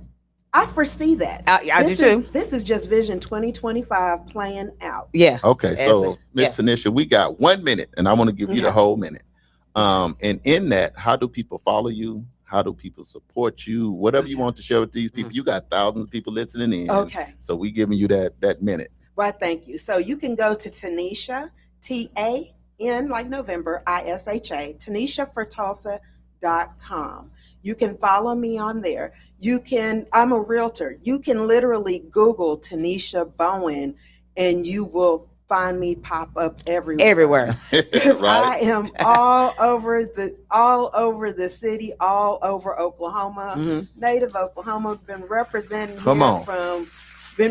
here everywhere I travel. And I'm just ready to do some great things. And I know that with people voting and being an active voter, we can make it happen. That's right. And I'm gonna tell you what I love most about Tanisha, because she's our sister. Because the beauty of the community Wake Up for us is not about politics anyway. So whether somebody in or out of office, we're working anyway. But what I love about you is understanding the landscape of home ownership, generational wealth, and all of that. Right. But then when I go out to the fairgrounds and I go to a robotics competition, and I can't figure out what the heck is going on, then here comes Tanisha. It's robotic in here, Charles. Right. And people are from all over the world in here studying robotics, math, science, engineering, and all of that. And you saying, Charles, this is where it's at. These what I kids, and you breaking down what all the kids is doing and where they are. I'm so glad we ran into. I'm like, what they doing over there? We don't know what's going on. Yeah. Like, ooh, Damali, we got a degree, but we are behind the 8 ball. Yes. But I love that you got a great lens on both. What the elders and what the seniors need, but then I know what the kids need for our future. So when you put them two together with your passion, with this being your city, born and raised, then it means a lot. I wasn't born here. Residents, 22 years. No, I've been a resident here since I was 10 months old. Girl, you from here. What? I wasn't born here. Look, if you 10 months, how you know? You don't even really, how you know? Now, if you was 10 months, how you know? You like, say, you was really, you don't even really know. Like, I got to take a picture made that about up. something. Anyway, Tanisha, we appreciate you. Thank you so much. All that you do. And of course, with the Community Wake Up Morning Show, we family anyway. Thanks for coming in and spending some time with our people. Damali, any final thoughts before we let our sister go? No, I think that, what would you say to voters just one last time about vote? Oh, and do you guys offer transportation for people to Yes, get if to you the polls? go to voterrides.org, then you can go and vote. I am a Democrat, and I will say this. I am a Democrat. If you call the Tulsa County Democratic Office, we are organizing people getting to the polls. Okay, perfect. I am working with people if I got to take somebody to the polls, if that's all I got to do, even if you're not voting for me. Yeah. I just need you to vote. I need you to vote. Right. And like I said, I am a Democrat. And another thing is that the incumbent was a Democrat, ran as a Democrat, and a couple of months ago switched to Republican. Now, their choice. That's whatever it is. That's their choice. That's their choice. Right. We all have choice to do whatever we want to. In this climate, We'll see what's happening. See, she the cousin. You know the cousin that you never want to let go of because they got all the goods. You know what I'm saying? We all got that cousin that they were supposed to come over, and just have lunch, and then 2 days later, well, cousin, I ain't done ran out of clothes, got on your clothes now because at this point we just here. You just here. But nevertheless, we do greatly appreciate it because you said something that, and I just call it fool's gold. You can't run something for 20 years and go from 17 to last. Yeah. And then get on TV and say we doing great. What are we really doing? What's great? Where are we? Reality is, so for me, it's not about politics. It's not about Republican or Democrat. It's not about black. It's not about all of that. Right. It's just about what the results are. Exactly. Where's the receipt? It's just where are the receipts? And receipts say we slid from 17 to last. Yeah. Right. So we got to do something, or is that the goal?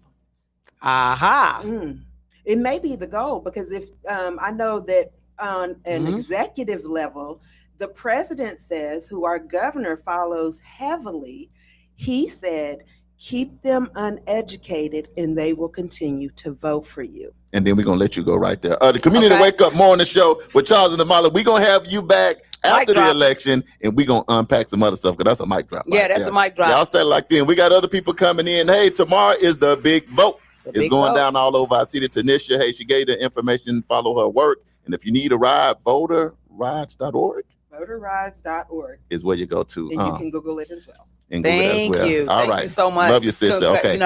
Good luck to you. Yeah, we wish you all the best. We'll be watching District 3 as well. Y'all stay locked in. We'll be right back. Wonderful.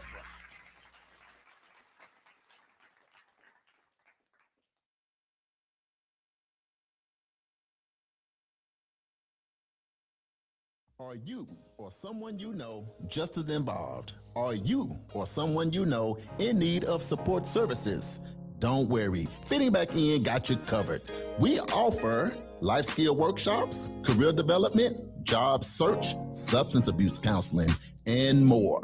We are located at 2121 North Harvard Avenue, Tulsa, Oklahoma, 74115. Give us a call at 918-592-3500. Follow us at Fitting Back In Tulsa. Also, visit us on our website for services at www.fittingbackininc.org. Our services are available only in Tulsa County. EduRec is the place where education and recreation meets. At EduRec, we have a host of programs such as Spring Break Camp, Summer Camp, and After School. It's located at 5424 North Madison Avenue. To donate, sponsor, or volunteer for any of our programs at EduRec, go to edurectulsa.com. Call EduRec today at 918-430-3947. And you can also visit us on any of our social media platforms at EduRec Tulsa. EduRec Tulsa, where education and recreation meet. Looking to take your event to the next level with professionalism and energy? Contact World One Development. We host events, have radio personalities, offer community engagement and videography. We also do live radio remotes, red carpet appearances, create promos, event recaps, drops, and flyers. We also create customized advertising packets to promote your business, organization, or program. Visit our website at world1development.com. You can also reach us on social media at World One Development. This is what mornings are supposed to sound like. Good morning, Charles. What's up, Damali? It's the Community Wake Up. And keeping you connected. Hey, we on. Real talk. Everybody's up and at it. More action. All the time. From 7 a.m. to 9 a.m. It's the Community Wake Up. Weekdays. With Charles and Damali. Make sure you tune in.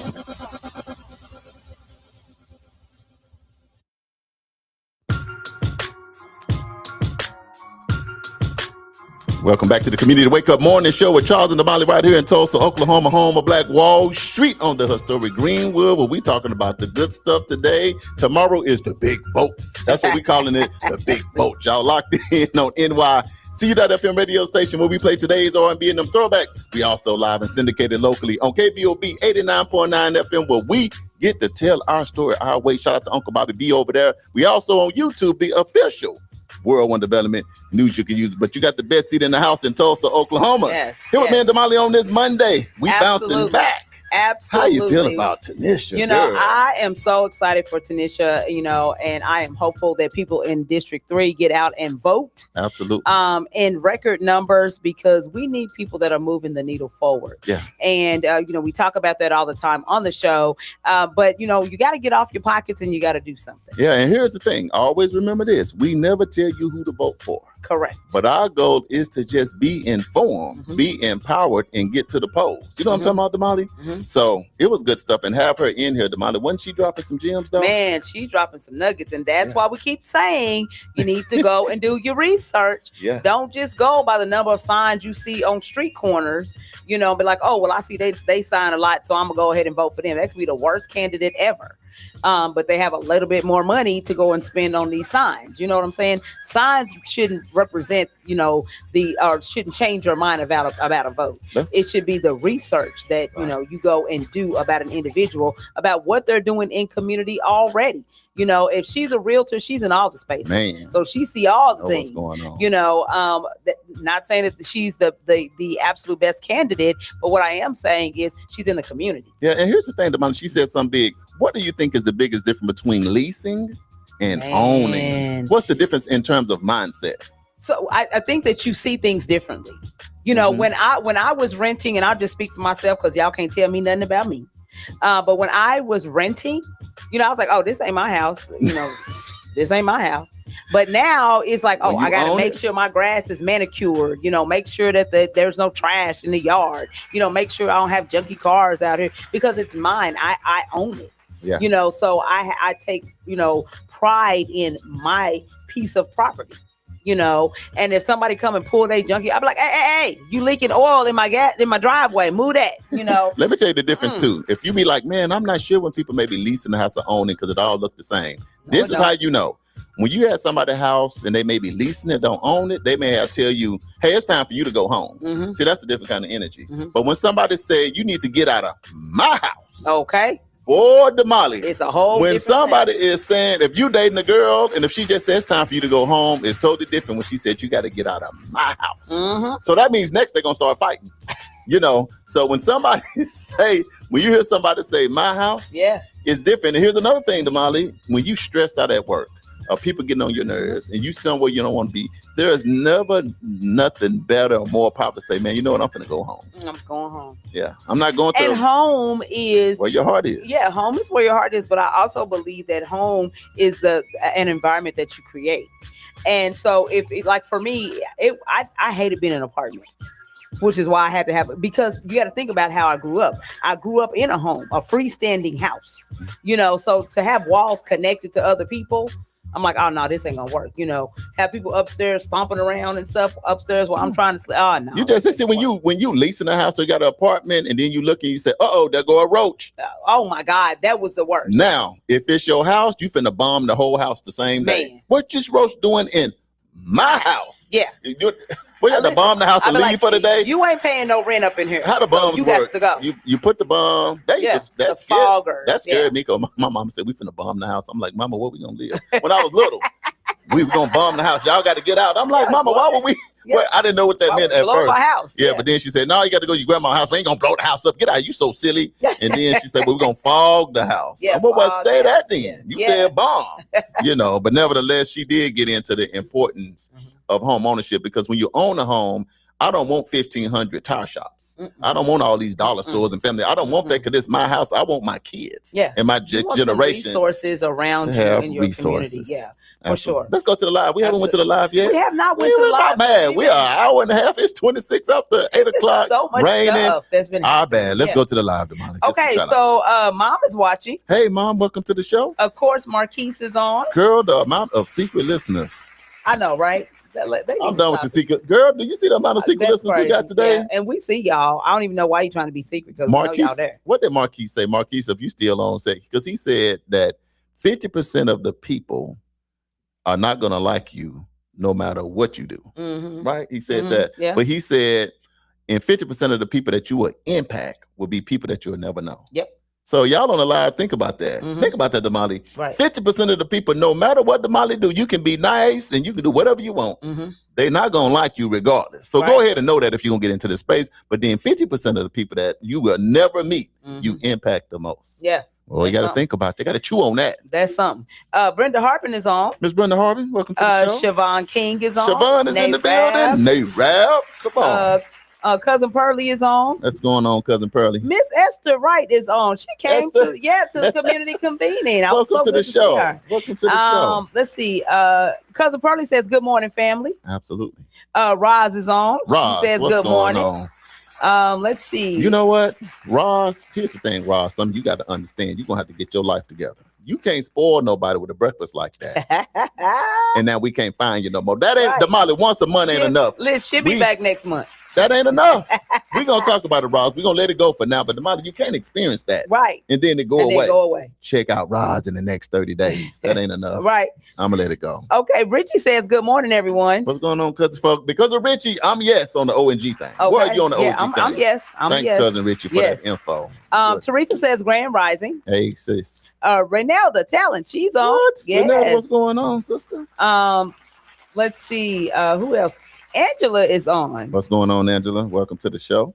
We got Marquise says, celebrating and supporting our community. He was talking about the Mr. Davis thing. That's it.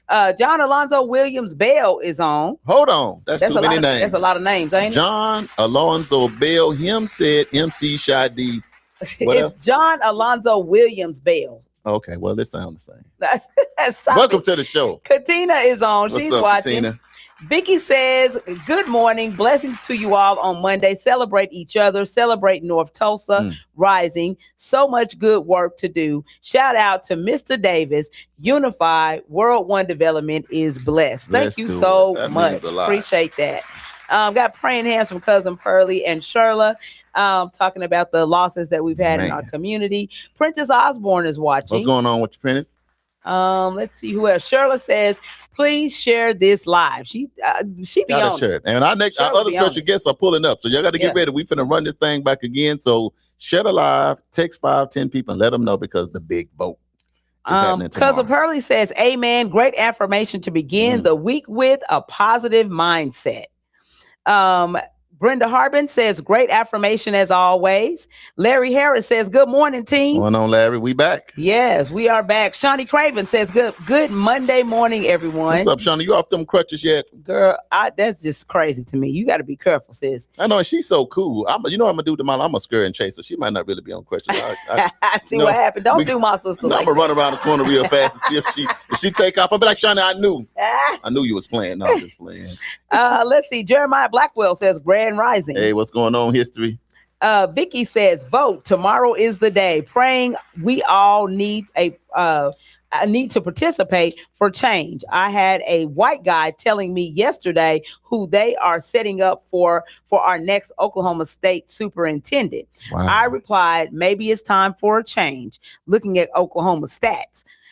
Power needs to go back to the people. Our Constitution is under attack. Because the people care. Mm-hmm. Shoot, it's like the people care that we 50th. Mm-hmm. But we can't make the decision, but you make your decision by making your vote count. Gotta make That's your vote the decision. count. Jeremiah Blackwell said, stupidity just to hinder voting. Ooh. Bars. Ooh. Nehemiah said he's hollering. Nehemiah Frank, what's up, brother? Love Nehemiah, man. Black Wall Street Times. What's up? Yes, love you. Let's see. Harash is watching. Harash, welcome to the show. AJ is watching. Energize in the building. He says, good morning, family. Hey. Stacy Nicholson Reese is on. She says, good morning. Little Rock in the building. What's up, Soror? Absolutely. Let's see who else. Shanita, cousin Shanita Good says, go out and vote. And you talk about getting your generational wealth together. See Shanita. Okay. And she making it happen, y'all. Tyson Thompson said, no, ma'am, don't bomb the house. I know my mama said that. I done ran so for that to get in the car. Come on, we finna bomb the house. Because all mama said was, y'all need to get out the house. We finna bomb it. Damali. Right. I done ran. They done had to come pick me up in the car. They like, boy. I done watched too many movies. Boy, said bomb, I'm gone. I'm like, and I was running from the car. AJ says, you are right, Queen, 100%. When you own a home, the keep up becomes very different. You start picking up paper in your neighborhood, in your yard to keep everything looking beautiful. Absolutely. And Tanisha says, I'm honored that you had me on as a guest. Thank you so much. So she done walked out and got on the live. And she did the microphone like this. Like, drop, and I'm left. out. Yeah. We're going to have her back. We definitely going to have her back on because when we talk about Wake Up, Tanisha is definitely one of those people that are awake. Right. She's making an impact. She knows what's going on. And we just need more and more of that. Dr. Tamika Rogers. Girl, where you been? Where you know? She been all around the world. I've been texting her, calling her. She had a little accident back in the day. Yes, she did. She scared me. I know. Because you know what? I'm like, it's certain people you can't imagine life without. And this is one of these Dr. sisters Tamika got to be here. Girl. Yes. But look at God, right? Look at God. I like that. He ain't done with you yet, Tamika. Get it together. You got work to do. But we ain't seen you in a minute. No. We need to see you soon. Yes, we ain't seen you on live. Thanks for tuning in. We need your presence. Damali. Yes. Our theme today is sustained impact and tomorrow people going to the polls. Let me ask you, how you feeling about the candidates though? Man, we had them. We had a meet the candidates, not a debate, not a forum. But how did you feel about the candidates after we had a meet the candidates on Saturday? So I think, this is the one thing that I'll say. I think that everyone did a great job. And I think that they all are very concerned about the community. Well, who you endorsing? I'm not endorsing anybody. Who you voting for? I'm not telling you. See, on the show, I tried to set up. People like, go ahead and say it, Damali. But we can't do that on here. We got a World One community wake up. You know, we got to be neutral because in our mission statement and in our bylaws, then we can't do that. Now we can inform because we're about education, but we can't do the endorsing. Teresa on her way to the doctor. She says she got to go to the doctor. See you. All right. Love you, sis. Be safe.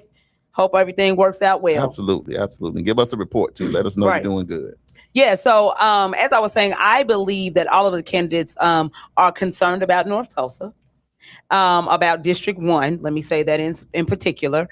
I believe that each one of them, no matter who wins, I would hope that they would get behind whoever gets that seat. Talking about some bright ideas from all of them. They would actually work in their respective areas. Like example, from what I hear from Reggie, he's very big on education and working with kids.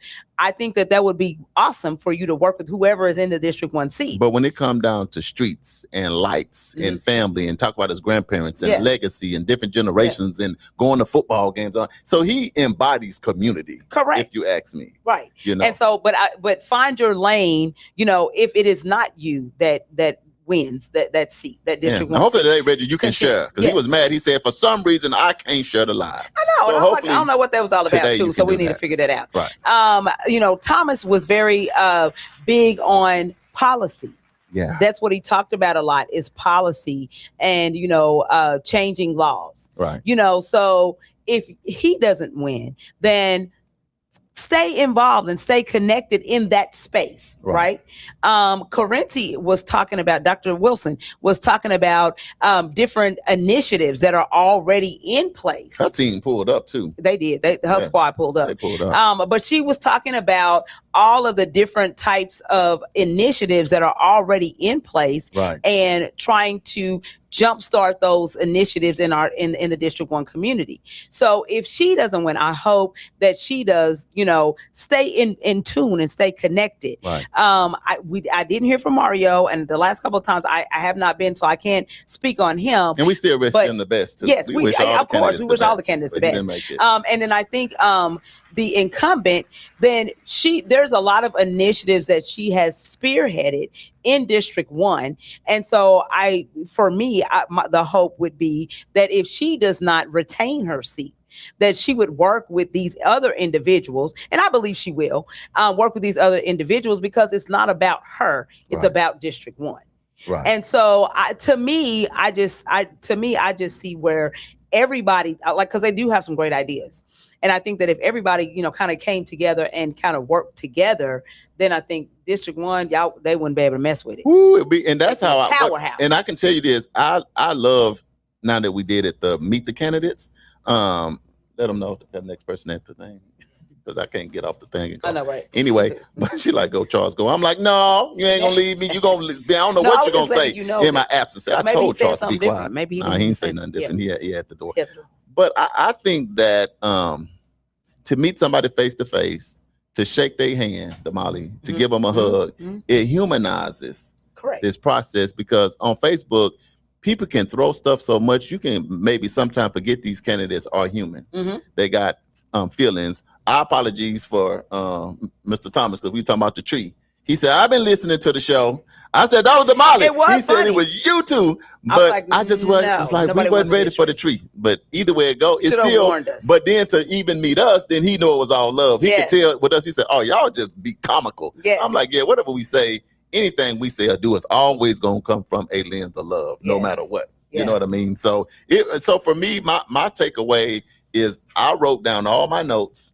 Regardless of tomorrow, I want to work with all of them. I know, right? That's why I'm kind of, when Tanisha said, she said, look, no matter what is going down, that's where I am. Because me and Damali, we work with whoever. See, here's the thing.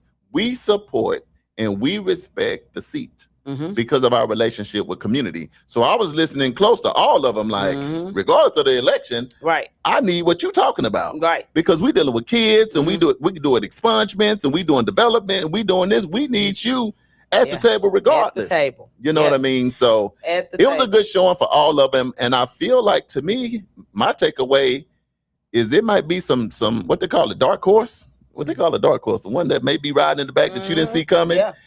From listening to them, these candidates are sharp. You don't know. And they have influence. And when you meet them and get their energy, you just never know. So tomorrow time going to tell. We're in the 11th hour now, Damali. We're going to be sitting there 24 hours. Glued to the results. We're going to be glued. We're going to show up. Glued to the results. We're going to show up to some watch parties. I'm thinking, I don't know. I'm not going to, because we are not showing favoritism to any one candidate over the other. And we don't want to hear nothing in these streets when we out here. Look, nobody's saying that. I'm not showing favoritism, but if you mess around and get a good Rotel dip, with some chicken wings and some homemade pizza and some sweets and some stuff. Look, I understand what Damali is saying, but I'm showing up to eat. They go like, Charles, community to wake up. I am not. I'm here representing Charles and his hungry stuff. I am not representing World One. I'm not representing the wake up. I'm here for the food. And leave me alone. Is that gonna be all right, Damali? Over in the corner. I don't care what campaign y'all on. If you send me a picture of your buffet, he's showing up with some grapes and if you should, then you going to look at you. It depends on. I ain't lying either. I'm telling the truth. Tamika says, "Hey fam," she says, "I've been in the house." She said, "Glad to see y'all this morning. Y'all know my morning is starting off right when I start with Charles and Damali. Let's go. Let's do it." Let me ask you this, Damali. So sustained impact. You feel like we've been making an impact, and whoever go into office tomorrow has to find a way to sustain that impact? That sounds like what I hear you saying. Yes. So the Wake Up's definition of sustained impact means creating positive change that continues to make a difference over time. It's making a difference today that keeps helping people tomorrow. So say that one more time. Sustained impact means creating positive change that continues to make a difference over time. It's making a difference today that keeps helping people tomorrow. I love it, Damali. Yes. That's what it's all about in our community right now. And that's what we need in North Tulsa. Because here's the thing. You go back about 100 years and we had it. It went away. We brought it back bigger and better. It kind of went away. Now here we go 3.0. We got to find a way to build it.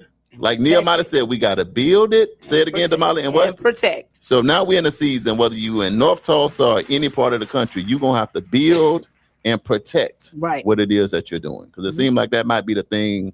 And there might be some other forces even around that. Not saying people weren't trying to protect it, but we got to find a better way to protect it if we want it to be more sustained. Secure way.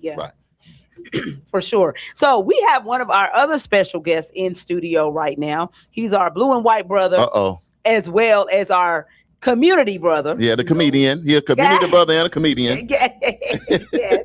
Yes. We have in studio Mr. William Tisdale. The man, the myth, the legend. 2020 management. Yeah. And we all know a Tisdale. Like in every generation, every class is at least one Tisdale. Yeah. Every one of them. That's probably in their family bylaws. You at least got to have a female and a male Tisdale for the next 200 years. What we gonna do? And this how we gonna take over. Exactly. If they drive on our road, pull them over. We the pope. No, I'm just playing. Mr. William Tisdale, welcome to the show. How you doing, my friend? Doing great. Good seeing y'all this morning. See you. A little bit behind, but I was listening to you guys all along. Oh, good. Oh, okay. I had to get made up for radio. I see you. Then we tell y'all he a comedian. Right. I heard him. He was at the door and he rang the doorbell. I heard him tell somebody that made me roll up my sleeve. You know, you got to watch a person. Whenever a brother roll up their sleeve, he either going to work or he finna get busy on something. Something going down. William, for whatever reason, we got 1,000 people listening in, man, local, national, internationally. For whatever reason, if they don't know who you are, just tell them a little bit about yourself. William Tisdale, grew up here in Tulsa, Oklahoma. Went to the great Booker T. Washington High School. Come on, yes. Should have been at the thing yesterday. Yeah, went to the University of Oklahoma. Graduated there. I'm part of the Phi Beta Sigma fraternity. Come on, blue and white. And I am the principal and founder of 2020 Management, and I am a partner with the Parkway Development. So I'm excited about North Tulsa. Been in North Tulsa for a long time, and really excited about everything going on. Yeah, been in North Tulsa for a long time. What is a long time? See, the definition of a long time could be different. So you've been here. Did you come with Jesus or Moses? Or was it I think Moses was the senior, my sophomore year. I got it. But you've been here, and we're talking about today, our theme, and we're going to get to why you're here. We're talking about sustained impact. Yes. When you think about, or you hear sustained impact, what that mean to you? I mean, impact that doesn't have to start from zero. You know, you already have a marker that you can start from. And I think so many times in our community, we have to start over from zero to start going. And that's why we fall further behind. So, you know, I think that if we have the ball at the 30-yard line, that's what you call sustained impact. Because if we can keep it at 30-yard line, move it to the 20, we're closer to the end zone. So that's what sustained impact is not hearing where people tell you are, but realizing where you actually are. And I think that that's where we are right now in our community is getting an understanding of where we are right now. Yes. Right. And I'm not going to get you way into it, but my God, the smoking gun is this District 1 City Council race. How you staying out of the way? Are you in the way? What?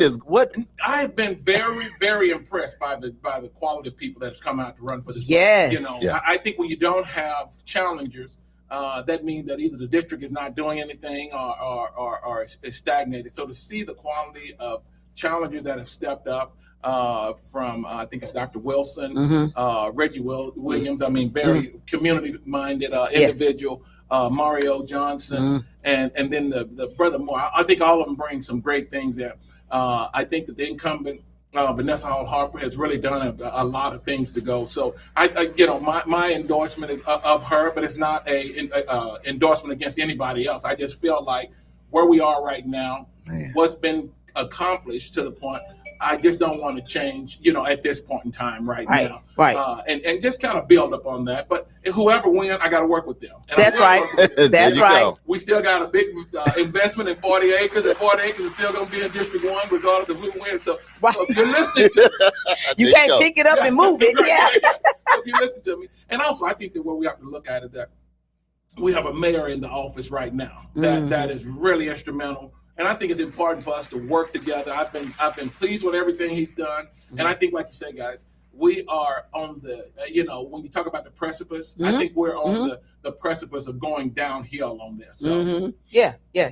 So I heard you talk about this 40 acres. I know about the 40 acres, but let's just talk about a little bit about what you're doing and what you got going on over there. What we have going on over there is that North Tulsa lack a lot of accessible amenities. Absolutely. And the major one for sustainability that we found out was healthcare. Yes. And you know, like you say, healthcare drives a lot of things. Healthcare can drive your diet. Healthcare can drive how your next generation is raised. So the 40 acres that we have developed, we have 15 acres that we are platting right now that will have healthcare.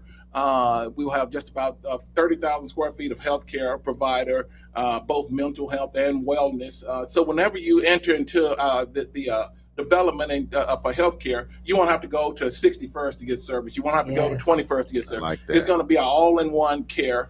We have a country market, which is different than a grocery store. It don't sell Lay's potato chips and Skittles and stuff like that. It's farm to shelf groceries that'll be available, as well as fresh grown meat. So, so you know, it still will be an opportunity for the market to work with Oasis to make sure we have expanded market. And then the third thing we have is a commercial space for co-working space and business locations. So I think we have about 9 local businesses that are going to be locating in there. So we're excited about it. Like I said, that's the first 15 acres. We still have a lot more acres to develop. Right. Yes. So what else is going to be in that development as you build it out? So we have about 240 condominium units that will be there. We have 37 townhomes, which will be really upscale. You know, we call them workforce housing. Then we have a planned, what we call a luxury downsizing or 55 plus unit. And we hope to attract some of the senior care. I think my brother works over at Trinity Woods, and what he said, by the time that most time African Americans get into care, it's assisted living because we stay so long and we deny the health. And so what we want to do is build a community that's a walkable community. I don't know if you guys are old enough to remember latchkey. You know, when you go home from school, you had a key. That's kind of what we see this community as, is that parents and grandparents and kids are all there so kids can go home. You know, childcare is expensive. I'm not knocking any childcare deal. But I think that latchkey, that closeness in our community is what we're praying and hoping that we develop out of this first phase of the development. So it's more like a village feel. So you have, so everybody is there, all included. Grandma's down the street. You got, you know, you can work, go to the doctor. I mean, like everything is there. Right. Yeah. And that's what we look, kind of like a town center is what it is. I love it. We'll have walking trails. If you like to hike, you know, if you've ever been over there, it's a lot of hills. I mean, we have over 150 feet drop from the top part to the lower. So if you like hiking and climbing up hills, we're going to keep a lot of that natural so you can go up and down there. So like I said, we've made a strong commitment. And when I say we, I want to recognize our partners, Jolie, Dr. Jolie and Andre. Shout out to the Purdue's.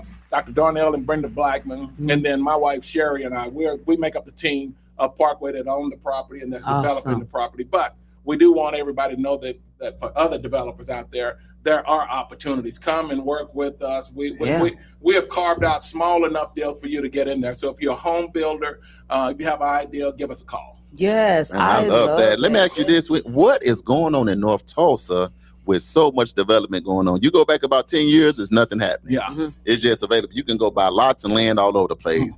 But now the landscape has changed. From your viewpoint, what has changed now in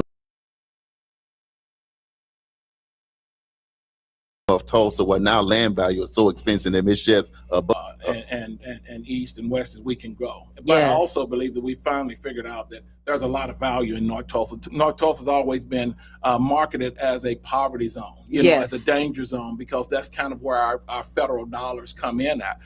So I think now what people are starting to look at is we're right next to downtown. You can see it. You can see downtown. Literally. And I think that Willie Barney pointed out we have $2.3 billion. How much? Of income, $2.3 billion. That has doubled in the last 10 years.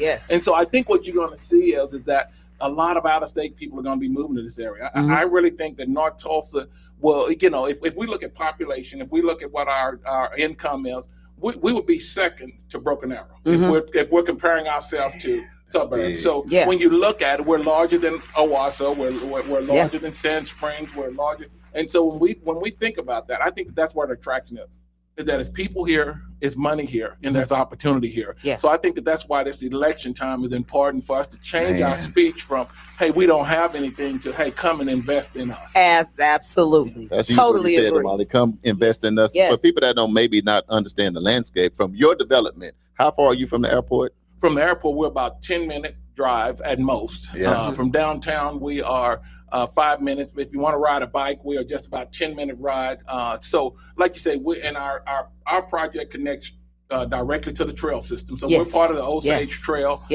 So you like to say, it is a beautiful area. If you haven't been there, if you go to a downtown building, our elevation start at about the 11th floor of most buildings down there. So think about the view you will have and the opportunity. So like you say, I'm excited about it. I think that the thing that we have to be cautious of is not diluting our community down where we become vulnerable ever again. And what I mean by that, every development does not fit where we are. You know, there are developments there are opportunities that are easily duplicated. If they're easily duplicated, usually your area is the first one they leave. What do I mean by that?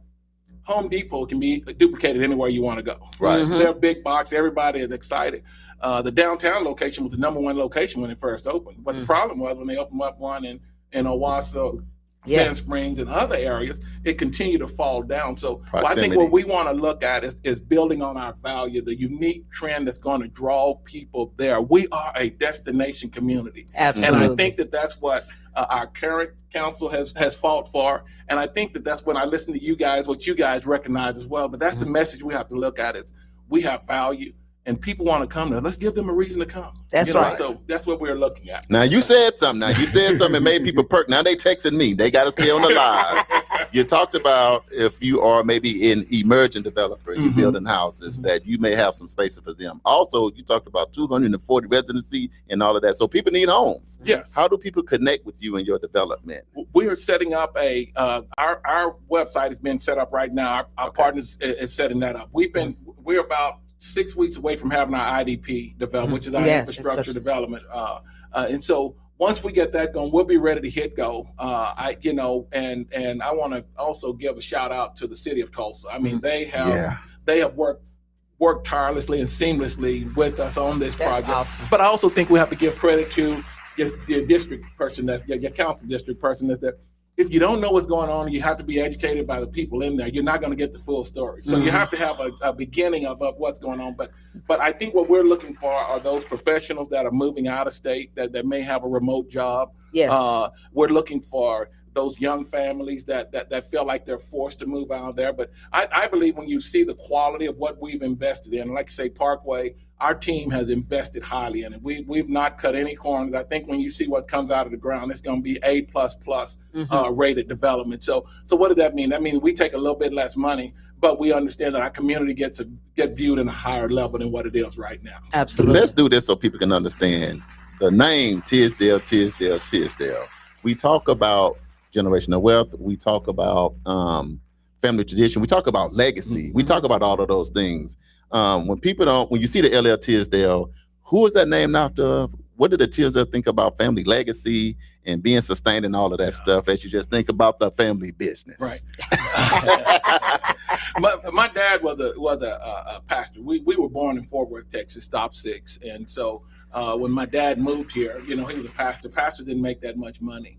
But he always kept integrity. I would think the one thing that my father always told us, he said, I may not leave you a lot of money, but what I will leave you is a name. And he said, it's up to you to do what you desire to do with that name. And I think that applies to any family, whether you're the Johnsons, whether you're the Harpers, whether you're the Wilsons or Williams or whatever. It's up to us to make out of what the name. So I think God blessed us. I mean, everybody think my brother Wayman put us on the map, but it was my dad that had us on the map. My dad was praying prayers for presidents and doing all of that stuff. We didn't know, we were young kids sitting up there. We didn't know what the outside fork was. We were just driving whatever utensils we were at these expensive dinners and eating, have salad dressing all over my mouth. My mom was embarrassed. But I think that legacy that was established, I think that's where you see it. And I think you see it trickle down. So like I said, we're not perfect. But I think what you'll get from us is honesty. Some people don't like honesty, I mean, if you don't deliver honesty on a nice package, they get offended and, they think you're a jerk. But that's not the intent. The intent is, my dad always said, if everybody's happy, you done lied to somebody. So remember that. I think that as we move forward, especially after tomorrow, it's politics, not personal. Yes. I see people like, well, you're going to have to work with me. No. You're going to work together. If not, you got to go through this again in 2 years. So remember, it's politics. Yes. It's not personal. And I think that if we can look at that, hopefully, I think I heard you guys on the radio. I think, Damali, you summed it up best. Hopefully on the 26th, all of these candidates are working together, regardless of who. That part. All of them have talent and ideas that I love. I mean, and it's so that is my hope. So I'm glad to hear you guys stay true to what it is. And let me just commend you guys that I know the challenges that go through what you have to do, but I think that you've impacted this community. So don't ever downplay what you guys are. You know, Thank so you talk so about much. the Tisdale legacy. Let's talk about the World One. Let's talk about the news you can use. Thank you so much. We Okay. appreciate that. Well, this to be my final question. I pass it to Molly because, man, it means a lot because we need this kind of good, positive energy in our community right now. What do you think about the Tulsa Empowerment Network and how it went on Saturday? How did it feel in the space? What do you got to think about? Yeah, I think that, you know, the thing that I'm excited about, I was here when the first Empowerment Network. Yes. There you go. Yes. And sponsored and gave us some money because Yeah. we wasn't going to open the door till he got here. Let's just Like, bring say your thank checkbook. you for the Bring community your wake up. checkbook. Thank you for that. but I think the thing that excites me more is looking at where Tulsa viewed himself when they started a couple of years ago to where the nation view Tulsa now. Yes. You know, Willie Barney always said, man, you guys are a lot further than what you think. And Yes, he so does. I think when we look at it, I look at Brenton, how he has stepped Yes. up. I look at you and Damali, Yeah. but I look at everything that go. But the Empowerment Network, I think, is an intricate part of helping us understand how to partner with the philanthropic organizations, with our foundations. We have a great foundation system around, great philanthropic organization around. We're going to need everybody to make this happen. You That's know, right. That's we're, it. That's we're, right. we're building an elephant. We're not building a chihuahua. you Yeah, know? yeah. And I think most of us approach it from a chihuahua. We're going to do it on our own. We Yeah, don't need ain't no gonna help happen. now. You're going to need It don't help work building, like you that. know. Need help. And so I think that's what I've been impressed for, is to see our perception of Tulsa go from, man, we got to make it to, man, we got some positive things Yes. going on. And Yes. so, you know, I can look at you guys but I do want you to know that consistency, because everybody thought you was going to stop after the first or second meeting. And what has it been now? 3 years? It's Yeah, about 3 years. Yeah. Yeah, we're going on 3 years. Right. Yeah. And still you got people turning out with energy and eagerness. So that's what I think that empowerment, the Empowerment Network and Willie Barney and what World One has done to make certain that this goes has been great. So thank you guys so much. Mhm. And I'll say, to piggyback off of that, I think one of the things that I thought was awesome is when Councilwoman Harper said, how many people, this is your first time? Yeah. And then when you look around the room, you're like, oh my God, like half of the Yeah. room, it was their first time. Yeah. And so every time that we've Every had time. Yeah. it's been Right. a new set of new Yes. people Yeah. doing great things. And when you pass the mic, you're like, oh my God, I didn't know that was in our community, or that was, this person was doing that. Yeah, and I think that's the thing that you guys have done. You've introduced so many new people. Yeah. The greatest thing is, when I pastor the church, you're happy for the people that come back every Sunday, but you Right. get more excited about the first time visitors. Yeah. That's You it. always want- and so I think with the Empowerment Network, those first time visitors let Yeah. you know that, hey, you're going someplace. Yes. And I think that the other thing that, and this, just quickly, I think what's happened, you spurred a lot of ideas. That's why we see so much competition in District 1 right now, is because people have plans when their plans are moving. Right. It's hard for you to see when I used to take people over there and look at that trees and 40 acres, like, what you gonna do with these trees? It's hills, And now when you start doing it, they're like, oh man, we can do this, and that. So everybody have an idea after you've painted the picture, after you've laid the plans, and that's what I think that I want to let you guys know, that that's a testament when you have new people coming, and for whatever reason they come. Yeah. They come. Yeah. And so I'm excited about it. Yeah. I'm ready. You know what? Charles just said something similar to that today. He was talking about the fact that people when the grass is high and you got that sickle and you got to go out there with the Come sickle. on, William. They don't like, want you that can't part. find nobody. Yeah, right. But once you done laid the grass, then now everybody want to Cut all the trees down and we created did- a trail. Right, yeah. We pulled that weed down. You wasn't here when that grass was way over your head, but Right. yeah, but everybody, as soon as you can see. Yes, That's what I love it. So you got to be I careful. love But I'll just say this, William, thank you so much for Yes. who you are, for your family, Yes. your wife, your family, because y'all are always there for community. You always show up with love, and that's not everybody. Y'all big, so y'all have to be nice. Yeah. 'Cause y'all nobody. You wouldn't like me if we angry. We don't want nobody. But y'all have made a huge impact, and we appreciate that. And we look up to you, and we follow you. We take our notes all the time, and you do lead with character, integrity, and congratulations on this huge development. I'm excited. I We're going to cannot support wait. it anyway. Yeah. Come back anytime. Yeah, let me tell you, here in the Come on. next 2 months, we hope to be doing a groundbreaking. We're gonna be there. We have been very cautious not to break ground, and people wait 2 years for something to happen. Sure. I think that we've already secured just about 60,000 square feet of tenant contracts. So, Awesome. So when we break ground, we're going to start building. Yes. So we want the community to know that's why you haven't heard anything about it. We're not. I'm not one to jump out in front of TV and say, "Hey, look what we're doing." Yeah. But Right. I think that's where we are. So you guys will definitely be knowing. We'll be keeping in contact. I think we want to really. You guys are an intricate part of everything. Listen, make sure you do We it got after you. 9 o'clock because we be on the show. We be on the show. And make sure we don't do it on the coldest day of the year. Ever. Oh my God! Oh, yes, right. yes. I remember. Oh my God! Yeah. All I right. love you guys. Thank you. Okay. And Tulsa, thank you so much for your support. Thank Yeah. you. Just like that. All right, William Tisdale, y'all, he pulled up on the Community Wake Up Morning Show. We got one more. District 1 City Councilwoman just pulled up in the building. Yes. We got that interview coming up next. We got a lot of people on. There's people on from all over the place. Anyway, y'all stay locked in the Community Wake Up Morning Show. I'm one of your hosts, Mr. Charles Harper. And I'm Damali Wilson. We're going to do a couple commercials. We'll be right back, y'all. Are you or someone you know just as involved? Are you or someone you know in need of support services? Don't worry, Fitting Back In got you covered. We offer life skill workshops, career development, job search, substance abuse counseling, and more.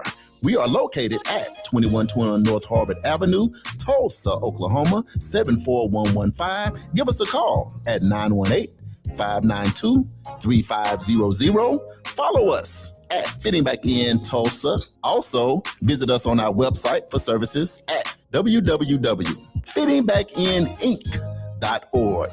Our services are available only in Tulsa County. Are you or someone you know just as involved? Are you or someone you know in need of support services? Don't worry, Fitting Back In got you covered. We offer life skill workshops, career development, job search, substance abuse counseling, and more. We are located at 2121 North Harvard Avenue, Tulsa, Oklahoma, 74115. Give us a call at 918-592-3500. Follow us at Fitting Back In Tulsa. Also, visit us on our website for services at www.fittingbackininc.org. Our services are available only in Tulsa County.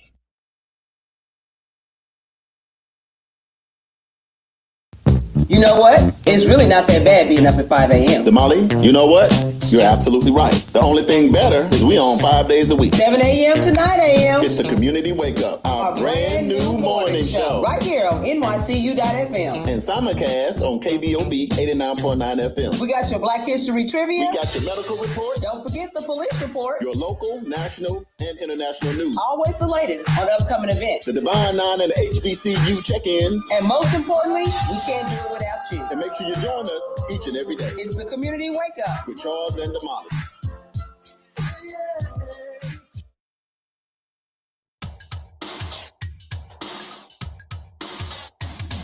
Hey, welcome back to the Community Wake Up Morning Show with Charles and Damali right here in Tulsa, Oklahoma, home of Black Wall Street on the historic Greenwood. Y'all locked in on NYCU.FM radio station. We also live and syndicated locally on KBOB 89.9 FM, where we get to tell our story our way. And we also on YouTube, the official World One Development News you can use. But y'all got the best seat in the house on the eve of the big boat. The big boat. Man, William came in here and showed out. Yeah, William Tisdale. Yeah, he did. Appreciate them coming through. Damali, how you feeling? Feeling pretty good. Hey, I want to just say shout out to John over in Uganda. Uganda is in the building. I seen him. What's up, John? Yes. What's up, John? Miss you. We got to get back over there and see you guys. We got Melanie Fennell. She is on. So shout out to you and thank you for watching. Christy Williams is on. What's up, Christy? And then who else is that? We got Sharon Shaw Barnett. Sharon, what's up, girl? I saw her over the weekend. Over the weekend somewhere. We've been everywhere. I'm like, where was I at? I can't even remember. Yeah, she said, "Hey man, I am for unity. The empowerment meeting was awesome. I'm glad I was able to make this one. Missed the one last month. Keep it going. Love y'all, but we love you too, sister." Yes. Patricia Griffin. Oh, you see, just popped in. Yeah, she just popped in. What's up? So yeah, we got a lot of people in, a lot of people on that are watching, and so we're super excited. Christy, you in Philly, shout out from Philly. But the beauty of the Community Wake Up, like we tell y'all, it don't matter where you are in the world. So we go from Uganda to Philly. You got us. You can be live here. You can be live on NYCU.FM, like in your car, just like Pandora. You click it and you in there. Yeah. All right, Damali, we got one more special guest live in studio. And I also see that Kayla is on. What's up, Kayla? Kayla? What's going on, Kayla? Welcome to the show. So we have one more special guest in studio.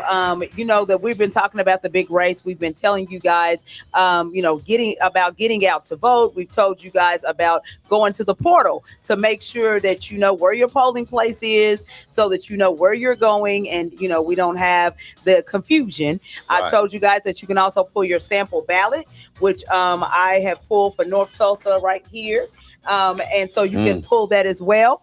But now we have in studio the incumbent, current District 1 City Councilwoman Vanessa Hall Harper. So, Councilor, we were talking about today the fact that I gave them some stats. So in 2018, District 1 voters only, there were 3,130 votes cast. In 2022, there were 2,969 votes cast. And in 2024, there were 4,686 votes cast, but that was because, the mayoral.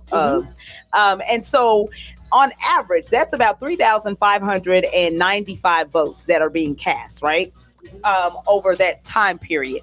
Why is it so important? Because we know that you have about 44,000 constituents? 45 to 47 in every district. So that's a relatively small number of folks that are actually going out to the polls. So why is it important, especially in this race, because there are so many candidates? Why is it important for people to get out to the polls? Well, I think it's always important. Absolutely. But the reality is that so many people are just trying to live. They're just trying to pay bills and robbing Peter to pay Paul to a large degree. And so they're disengaged. I think, particularly for disenfranchised communities, they don't trust government. Yeah. And that's never been the case. I mean, we just, I guess you can say, celebrated 250 years of this country, but there's not a love love-relationship again with government and disenfranchised communities. And so I think for the most part, most people just shy away from it, and they're not engaged. Yeah, let's do this real quick, just in case somebody don't know. Even though we see it on your shirt, for whatever reason, 'cause we got so many people listening in. If they don't know who you are, tell them a little bit about who you are, what you do, and a little bit about yourself. Vanessa Hall Harper, District 1 City Councilor. I've served since 2016. It's been my honor to serve, and so I'm running again. Born and raised here in North Tulsa. Went away to school at Jackson State. Wait a minute, HBCU? That's the Sonic Boom? Sonic Boom in the South. Absolutely. And then came back home, and in 2014, I ran for office for the first time, and then I lost my first run. And then in 2016, ran again, and I've been serving ever since. Government is a part of who I am. My degree is in political science, pre-law, and I worked at the Tulsa County Health Department, Juvenile Bureau and Health Department, retiring from local government. And I also teach government. So government is in every aspect of my life. And so it's something that I'm passionate about, and that I have a love and experience in. And so that's who I am. And I'm just can't wait for tomorrow to be over with. I'm sure you can't, because so what are some of the things? I know that you guys go out and knock doors, and actually you do that not just during election time. Sometimes you guys are out just, but what has been the consensus of some of the constituents that you've heard as far as about the election? What you mean, if they voting for me or not? Well, no, just what they see about some of the issues, any problems, Yeah. So people are, what I'm hearing is that people are certainly appreciative and thankful of the progress that we've made, because we've made a lot of progress in the last 10 years. But then there's always constructive criticism as well. And so I think probably what people are, I think I'm hearing more about streets.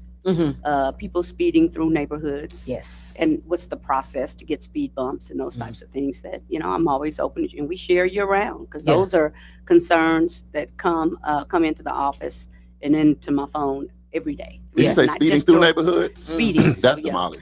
That's the, I drive the speed limit, but. Oh my God! I'm scooting my chair over just in case that thunderbolt comes through here and strike me. Lieutenant DeLorean Sanders has pre-written tickets for Damali. Yeah, you see her go and be like, "Soror," and she'll be like, "My bad. What's the speed limit?" She don't even look. I'm trying to go somewhere. Look, one day he just turned his lights on, like, whoop, whoop. Really? And those, particularly on those wider streets, the wider streets are, the more people tend to speed. Yeah. And so a traffic calming measure is to bring everything in closer. That automatically slows people down, like bike lanes and that kind of thing. But then people hate the bike lanes. They don't want the bike lanes. They don't want the traffic calming measures, but they want people to slow down. And so it just doesn't happen. It's like a give or take. So, Let me ask you this. educating people on Why that. is District 1 such a hot topic? Why is this race such a hot topic? Why is just all eyes on District 1, the north side? What's going on? I mean, I agree with William, what he said earlier, but I think it's just there's a lot of progress being made.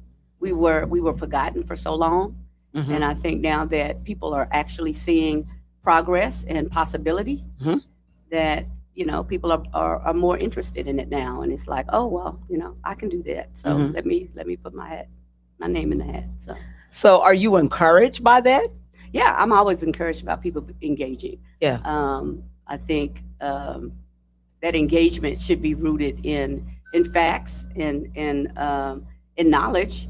But yes, it's always good to have people engage, and there's always, no one should just sail in. I don't believe into office, but it's just one of those things that during the election time things get heated, and sometimes people start saying things that are just simply not true, and then there's always a segment of society that will fall into believing that that where there's smoke there's fire type saying. But it's just part of it. I'm just hoping that people stay engaged the other 364 days of the year. Come on.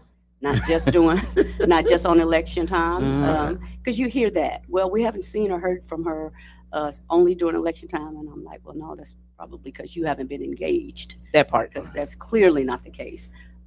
You do a Google search, you will find that that's not the case. We are working 365 days of the year, and so that's the encouraging part. Yeah. I'm hoping, especially with the work that the empowerment. I'm sorry. Yeah. The Empowerment Network is doing, that people do see this opportunity as a time to come and network, stay engaged, and to improve your community in whatever space that you love or that you're interested in. There's opportunity for everybody to get involved, and so we want to maintain that. Let me ask you this: 10 years. That's what you call a decade. That's a decade. So in 10 years, man, I remember when she first got on. I do too. Yeah, and it doesn't seem like it's Melvin been 10. Cooper Day. Remember, It was actually on Pastor Melvin Cooper Day. that She came out to the church, and we had that. Let me ask you this, because you have, people say this, people say you have all that going on. But when you look at your 10 years, what grade do you give yourself? And why do you give yourself that grade? That's a good question. I would say B plus. B plus? Why B plus? Because there's so much more I want to do before I leave office. Yeah. And so again, I think we've made great, wonderful progress. And I think people are seeing and feeling the momentum. Yeah. And they're feeling empowered. And they see the change on the horizon. But there's still some things we have to get done. They see the possibility. Oh, yeah. So let me ask this, and this is always inquiring minds want to know. So if you are not successful, and we're not putting any bad mojo on you, okay? But will you be willing to work with whomever is in the seat? Yeah. I'm going to continue. I already knew that was going to be your answer. I just thought I would throw it out there because people be asking, like, I want it. Listen, let's just ask the question. I was working with people before I became a city council. That part. So, but I'm not now. But absolutely. Yeah. But I also respect people. People are they have their lanes. They have different things that are passionate to them. Yeah. And so I've always tried not to determine or dictate to people what their love and concern and passion. People have an interest for a reason. Yes. It may be a personal reason. It may be because they experienced something in their lives, or whatever the case may be. And so what I try to do is work with people where they are. Right. As opposed to saying, I may have a passion for this, you have a passion for that. If those things intersect, then great, let's work together. But if they don't, I just want to be that leader that supports you as much as I possibly can. Right. In my space. Right. With my expertise. I don't have it all. Right. No one does. Right. And so that's why it takes the collective. It takes an empowerment network to achieve the goals, all the goals that we need to accomplish for our communities. I got a two-part question. First is, it's been a lot of debates. Well, been a couple of debates. There's been some forums and a lot of those things. So my two-part of the question Part one is, have you heard any of the other candidates mention something that's maybe not currently in motion? So have you heard some outsider like, hey, now that is good, because that's maybe not something, because everybody got a platform on what they're running on and what they're doing. So have you heard anybody say something that you would think, I hadn't thought about that? Or is most of the stuff you hear is things that's already in motion? That's part one. And then part two, when you think about a city councilor, what are the main 3 jobs of a city councilor?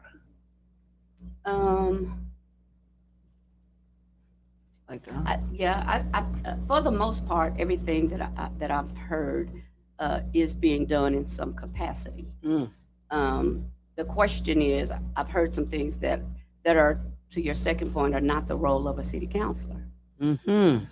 And so I think that's that misunderstanding. Certainly, a lot of the things that we've accomplished for the community, I would say they've been accomplished because of the role or title of city councilor. Because the reality is that when you hold the title, you can make requests that are not necessarily a part of city council business, but they respond because of the who title. you are. Yeah. Oh, That makes sense. Because of the title. And That makes so, sense. To your point, what are the priorities of the city council? We are the legislative branch of government. And so the legislative branch of government's responsibility is to write ordinances or laws, but at the local level, we call them ordinances, that support and push forward the primary needs or responsibilities the government have. That's making sure that we have adequate policing. Right. We fund the fire department. We fund the parks department. Water and utilities. Yeah. Those are, and then IMSA, emergency. So those are the primary functions of our government. So if you think about the departments and what you see, and if you all have attended plenty of city council meetings, you'll see that most of our business is connected to providing those services. Right. That's what your tax dollars are used for. Right. And so a big part of that is working with the mayor, the administration, in order to put that budget together to ensure that those things are put into place. And so public safety encompasses a lot of things. So public safety can be seen as animal welfare. So those are some of the other offshoots on top of those 5 that I just mentioned. But public safety, and also making sure that and this is something that a lot of people don't realize, we actually fund the school crossing guards. The city of Tulsa does. So that's something that that's in our public safety budget, if you will. But it's a part of the schools. Right. Right. And so that's always that question, because people want to say, but what about the schools? We need more schools and better schools and better funding. And I agree with that. I don't know if y'all had Dr. Ebony Johnson on here, but Not yet. Yeah, Not that's yet. probably a great idea to do that, because people, we connect, we try to look for ways in which we can engage and support one another, but that's not a primary function of city council. The school system is funded by our state tax dollars. Right. Yeah. And so I am proud of one of the things that the mayor's initiative is pulling together a lot of the different organizations and entities in the city to figure out how city government can get more involved.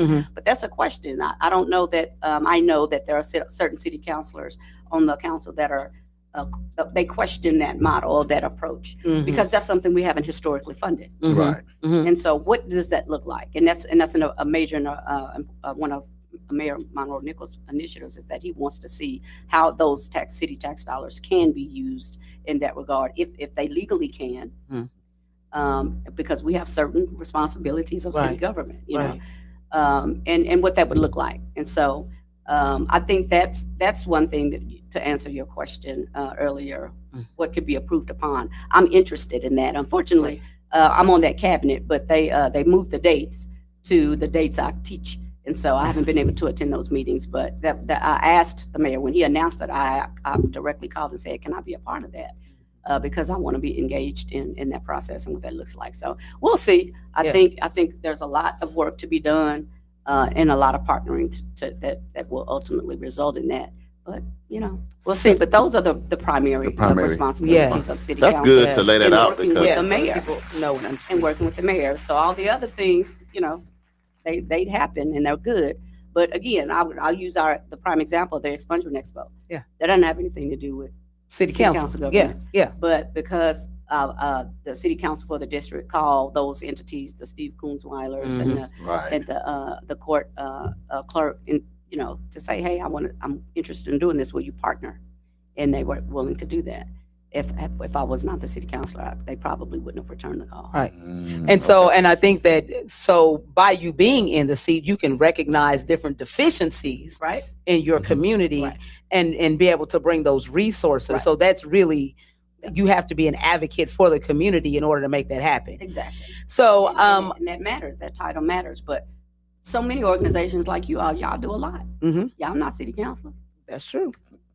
But we in the streets, ain't we? In the streets, and a lot of organizations do a lot in the mental health world. I mean, it's just a lot of organizations that's really passionate and love this community and improving the quality of life in those respective spaces. Yeah. But they're not city councilors. Right. Let me ask and so I think sometimes it gets, Before you ask your question, I wanted to ask this. So we were at the meeting, the convening this past weekend, and at the Tulsa Empowerment Network, and you had your table set up, and you had renderings. Yes.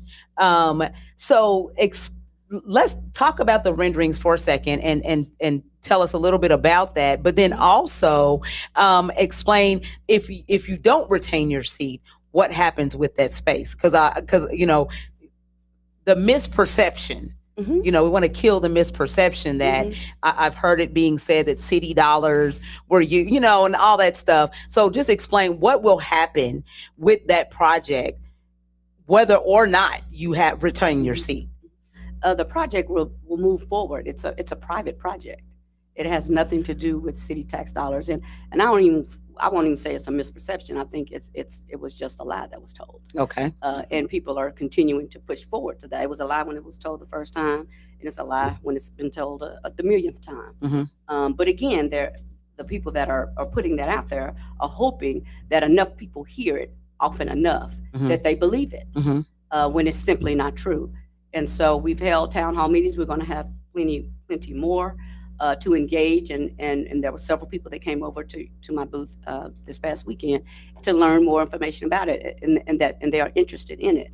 But that building was put on the market. As you know, the library, Rudis Hill Library, is expanding right around the corner, right, less than half a mile away from the original address, and so.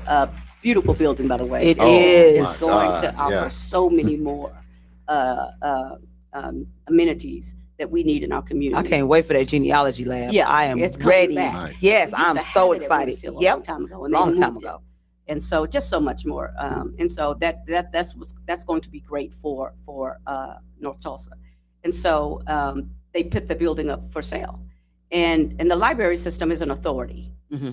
Mm-hmm. And so, again, these are just those nuances and differences in government. It's not under the control of the city nor the county government, but it's called the Tulsa City County Library System, similar to the health department. The health department is the Tulsa City County Health Department, but their decisions, they have a board or an authority, and they make the decisions. Those decisions do not come back before city council or the county commission for final approval. They're independent. They are independent entities. Yes. Okay. They're what we call quasi-governmental. We seat, the city and the county both have seats that we put volunteers, citizens on to govern those entities, but that's about it. We don't have any other connection with them on a day-to-day. Right. But when it came time to sell this building, and libraries don't sell buildings very often, because they don't build buildings. Right. Yeah. So it's rare. I mean, I grew up in Rudis Hill. That building has been there, and I'm 55. Right. Yeah. And so that's how infrequent this happens. And so we were fortunate enough to get a new library. So my mind 2.5-3 years ago went directly to what's going to happen to that building. Exactly. And so I started doing research. And to say, okay, because I've been in county government, again, I retired from the county, I know that when government buildings and properties or even city are sold or anything happens to them, it has to be a public process. Right. Because it's tax dollars that have paid and maintained those facilities. And so I researched and learned that there would have to be a bid, an open bid to the public. Anybody, you all, individually or World One, you're right, could have bid for that building. And so it was publicly bid on the Tulsa City County Library website, as well as in the Tulsa World newspaper. And when it went up for bid, we put a bid in. That is the Black Wall Street Chamber of Commerce's power group, which is the economic development arm for the chamber, put a bid in, and we won the bid. No ARPA dollars were used.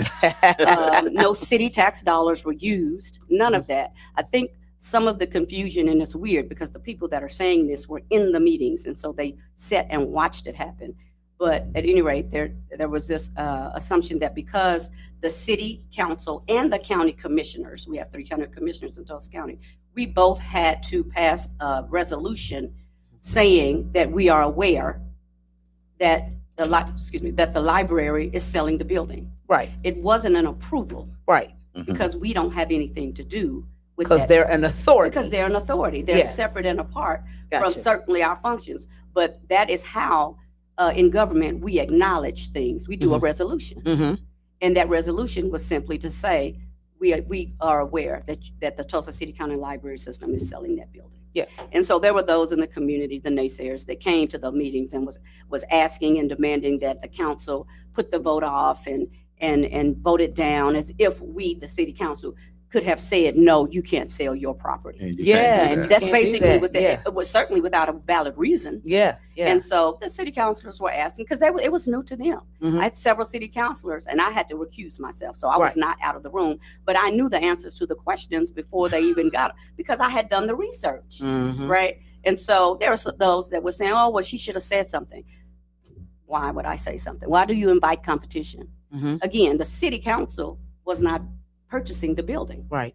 The power group was purchasing the building. And everybody knew, you see the building, you see the new library being built. Okay. All right. So something got to happen with the old one. Yeah, so something has to happen with the old one. And so I think people were upset that they weren't told ahead of time. And I'll be perfectly honest, I didn't say anything. We didn't, because I'm one person on a board. There are other board members. Made that decision because we knew in this city, based on our history, that had that been verbal and public, it wouldn't have happened. There would have been those muddy the water. There would have been those that would have come in and bid over us. So, and you still could have. Again, it was a public process, right? And if you had watched and saw that it was up for bid, you put your bid in, and then that board made the final decision on who they were going to sell to. Right, and that's just it. But you know, I'm gonna say what Malcolm X said. He said that's not intelligent. Why would you invite competition? Right. The competition is there. The competition is in the fact that it was publicly in the newspaper and on their website for several months that you could have responded to. Let me tell you something. And you chose not to, or you just wasn't paying attention. So to that point, but that wasn't. I wanted to piggyback off of that before you say your question, because I work in law office for 25 years. Yep. There's a thing called publication. Yeah, it was published. And so publication says, okay, we're going to file this lawsuit. We don't know who we're serving, or we're going to do this thing. We don't know who we're serving. It happens when we're talking about probates. It happens when we're talking about several different areas, right? Oh, yeah. They do the same thing. And so what they do is they publish it in the newspaper, because the newspaper is like, everybody should see it. It used to be back in the day that everybody read the newspaper, right? So then you would see these publications and you would know what was happening and what was going on. The issue is nowadays people don't read. Exactly. And so because you don't read, you miss the memo. Right? Yeah. And so this is the other piece that what we as a community need to get back into the habit of. Even if you don't pick up a piece of paper where you can read the newspaper, you need to get a subscription, because there are things that happen in the newspaper because it's by design. That is how notice is given for different things in community is through the newspaper. And if you don't read it, then you miss it. And we would do these publications all the time. People call us to the law firm and be like, hey, y'all doing this, y'all doing something illegal. And it's like, no, the law says, or the statutes say we're supposed to publish this and run this for 30 days, 4 consecutive times. Yep. You know, if I'm running this for 30 days, 4 consecutive times, and you missed it all them times, too bad, so sad. We did what we were required to do. And that's what happened. And that's what happened. And there were some people that's on the Tulsa Development Authority, the Urban Renewal Authority, that was mad about it. But at the end of the day, when they showed the publication, they was like, oh, they still mad about it though. But ain't nothing you can do about it. Ain't nothing you can do about it, especially now. And so I think that's one of the reasons also that there's this really, really big push to get me out of office, because they connected with me. They blame me for everything. But that's just part of it. That's part of it. I accept it. But we're going to move forward. But to your other question is what's going to happen? We're going to continue on. Yes. We have an opportunity to really take control. Just like in the history and legacy of Greenwood, and what that legacy is, we controlled our own economics. That's right. And so in power structures, and certainly in white supremacist power structures that are embedded in part and parcel to this country, let alone this state, that's not something that's desired by the power structure. Right. That's why they burned down and ran out and murdered so many of us in 1921, because of that economic freedom, that power. Because money is power. That's right. The founders of this state, of this country, made that so, and it still is the case today. And so I think there's this pushback, and I feel it. I sense it. I experience all the time on council. When anything is for North Tulsa, there's an automatic, well, hold on, why do we need to do that? I mean, it doesn't matter what it is. There's just an automatic pushback. Yeah. And that's been since day one. And so that's just something that you constantly have to contend with. And you have to be able to, in this seat, to push back on that, because if you don't stand firm, then the status quo will be maintained. Right. And we know what the status quo is. Right. That's why we're here. 10 years ago. Right. That was the status quo. And so I just, whoever wins, I pray and I hope I win. But if not, if we don't have someone in there that's willing to push back, then you will definitely see us regressing instead of continuing to progress. Because the power structure is set up that way. Even amongst people that I call my colleagues, it is the culture. It's a culture in this state. It's a culture in this country and in this city that, when that status quo is be maintained. You go to other cities, you see Chinatowns. Exactly. You see Little Italies. Yep. I mean, you see all of these different enclaves of people groups, and they come to this country. And I'm not saying this is bad. It's a good thing. You come to this and you create your own economies within an economy. Exactly. Well, that's what Greenwood was in 1921. It was an economy within an economy. Right. And the hate and bias and racism that existed in that day killed it. And so it was rebuilt, and then government once again killed it. Killed it again. And so one of my missions, one of my goals is to rebuild and reestablish that. And that is what GEM, Greenwood Entrepreneurship at Moulton, is. And Rubenstein will be phase 2 of that. We are creating an epicenter of entrepreneurship. Right. Now, anyone can come into this space and receive services and thrive. Yeah. We don't have coloreds only signs. Yes. Okay, on that, there's only one people group in this nation that did that. So anyone can serve, but this will be an unapologetic space for the African community in this country. Well, what I like to say is Africans living in America. So, and there's nothing wrong with that. This will be a place of peace and gathering, just like any place else. And so, to answer your question, yes, we will continue to work to bring that vision into fruition, and it will be a space for, in my mind, and how I describe it, this epicenter. So, young and old will be able to come in and conceive an idea and be able to bring it to full fruition, all in this space, from lending to learning to studying, to getting building your business plans, your marketing research, learning how to bring products to market, what's necessary, what's required, why, as well as whether it's by the USDA or whatever. You'll be able, this will be a space for you to come in, and we'll offer programming and bring experts in to be able to teach those areas of expertise for us to build and have a strong entrepreneurial base here in this. Let me in our ask you community. this. For a new person that has never been to the polls, because it's a lot of energy. I think a lot more people getting out to vote and all of that, but it's so many people listening in. So for a new voter that's like, man, they 50-50. I've been hearing so much stuff that I don't really know, but I'm going to the polls tomorrow. Yep. I want to say, you've been in for 10 years. What was your platform when you went in? And what success have you had that people can see? And then going forward, kind of what is your platform? So that person can one time, somebody been in, but nothing has been done. But when you go back to, this was my platform I ran on.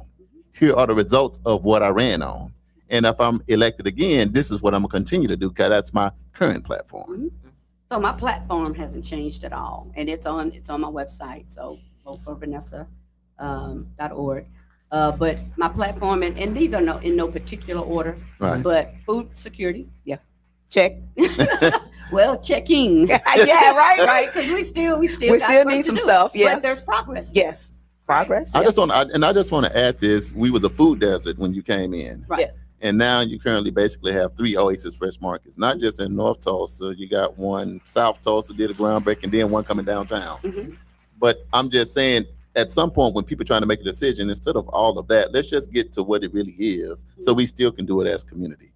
All right. So food insecurity was, and that stemmed from my public health background. I mentioned earlier that I retired from the health department, so I have that knowledge and experience about what are the determinants of health, social determinants of health, and access to healthy foods is one of them. In economic development and entrepreneurship, is also on my platform. Adequate and affordable housing. So I mean, I've been doing what what you said, I said from day one in 2014, really, because I established my platform then. Again, I lost my first election, but the platform didn't change. Public safety, public transportation, and then again, just that economic development. And so I think we've seen some progress in all of those spaces. I think what everybody is saying that they want to do, my opponents falls into those. One of those buckets, into those categories, into one of those buckets. And so I would hope that people look at my record and see what we've accomplished. Yes, there's so much more to do. Absolutely. Most of my district still is a food desert. Yes, because the CDC defines food deserts as if you have to travel more than 1 mile from your place of residence for healthy food. You're a food desert. So we need. So if you at 56th Street North. Problem, big 46, problem. Big problem. And so there's a lot to do there, and so that's one of my goals is to make sure we bring another store further on the west side. And west side, that's district. Another area of that's kind of forgotten about too. I mean, Absolutely. They have a Facebook page called the Forgotten Zip Code. Damali, you want to go to the live and read some of the messages? Okay, let's go to the live and then we'll come back. Okay. Let's see. LH Grant said, those of you who pay attention have seen what's taken place. Vanessa, we see you pushing for your people, and we see those who are selling out. Stay the course. And also watch the meetings, folks. You can see what's happening here. Is what LH Grant. LH got a lot to say. Come on, let's. I don't even know who that is. I don't. So they said no one is going to get anything done at City Hall by being nice, in quotes. Councilor Harper has the perfect balance of collaboration and courage to challenge when needed. Uncle Brian said he won't be here tomorrow. He'll be working the election polls tomorrow. Right. But he said, good luck to all. Please go out and vote. And then LH Grant also says, anyone who says nothing has been done simply is not paying attention. Uncle Brian says, vote, vote, vote, vote, vote. And AJ says, family, pull your votes together and vote for Queen Miss Vanessa Hall Harper. She brings her receipts 24/7. Hey, AJ. Yes. Christy says, vote for Vanessa Hall Harper. She says, I'm in Philly, but it doesn't mean I'm not campaigning and watching. I love it. Let's see who else had Uncle Brian says, I just pray that whoever wins Council 1 the council race. They won't kill the vibe here in North Tulsa that it has going on right now. Absolutely. I hear you on that one. And then Uncle Brian also says it's a matter of life and death that we continue the vibes we have going now without the naysayers coming in and taking North Tulsa back to what it was 20 years ago. We need to keep growing, not being stagnant and backward thinking. Thank you, Uncle Brian, for that. And looks like that's all the comments. Right. So Vanessa, the people heading to the polls. Go ahead. That's my concern, is that the progress, because anyone can have great ideas. Sure. I don't have any problem with that whatsoever. But if you come in and you say, okay, well, I'm not going to focus on the progress that we've made, I'm just going to go in my own direction. Then whether you want to or not, you're killing. You're gonna lose progress. I mean, that's just you don't lose momentum. Physics. The ball is already rolling down the hill. And so if you say, well, I'm going. gonna take this ball and I'm gonna go this direction, and I don't think anyone will argue that what we've accomplished was not needed or beneficial for the community, for the district. But at the same time, people want to say, well, I want to put my name on something, right? And I can appreciate that. I really can. But at the cost of stopping what we've done, or the progress that we've made. And so, and I just need people to understand that in doing so, whether you realize it or want it to or not, you're going to bring us back. And that's what I'm concerned about more than anything. Is that we lose that momentum and we lose that progress. And we certainly want other ideas to come to surface and work on those. That's not to say that we can't do those things. But you know, we just got to be careful not to stop the progress. I will say, I mentioned public safety, and I know for a fact that there are those in the city and in the system that don't want to see independent monitoring of law enforcement, accountability, transparency, and those things. And they said back in 2016, that they're going to work to get, and I say they, I'm talking about the FOP, they're going to work to get me out of office. And they've tried every single term because they don't want that accountability, not that level of accountability. Right. And so I just want to remind us that you know, there are always influences and money behind elections. We got to be smart and intelligent to know that is the goal. It can be painted into to say something else, that no, we just want to do these things, but politics is something that I refer to as politricks, and we have to be aware of the deceitfulness that takes place behind the scenes, right? That no one will ever see unless you're aware and unless you're paying attention. And so again, I think we can all work together. You all have worked with me since, like you just said, starting out for 10 years. And anyone that's willing to come and engage and put in work, there's always been an open door policy. But you know, and that open door policy will continue. But if your goal is to come in and to sabotage, then that's not what we're going. That's not the game we're going to play. But if you're serious and love this community and want to see it move forward in progress, then the door is always open, and I'm willing to work with anyone who's genuine about that. All right, back to the live. My phone died, so. Oh. Sharon Shaw says, during my first time attending a city council meeting, I was disappointed. How do voters come to voice their concerns without feeling their concerns are disregarded? As a voter, what would you, she must mean, what would you do if this happens? This came before any district council. I'm not sure what the last part means. But the first part is, so let's just go with, how do voters come to voice their concerns without feeling their concerns are being disregarded? So you can answer that question. So yeah, I think I know, I sense that a lot of people, and after the meetings, I try to approach people and talk to them. So the day of city council meeting, when we're voting, right, we have to have open comment, but that's not when you come.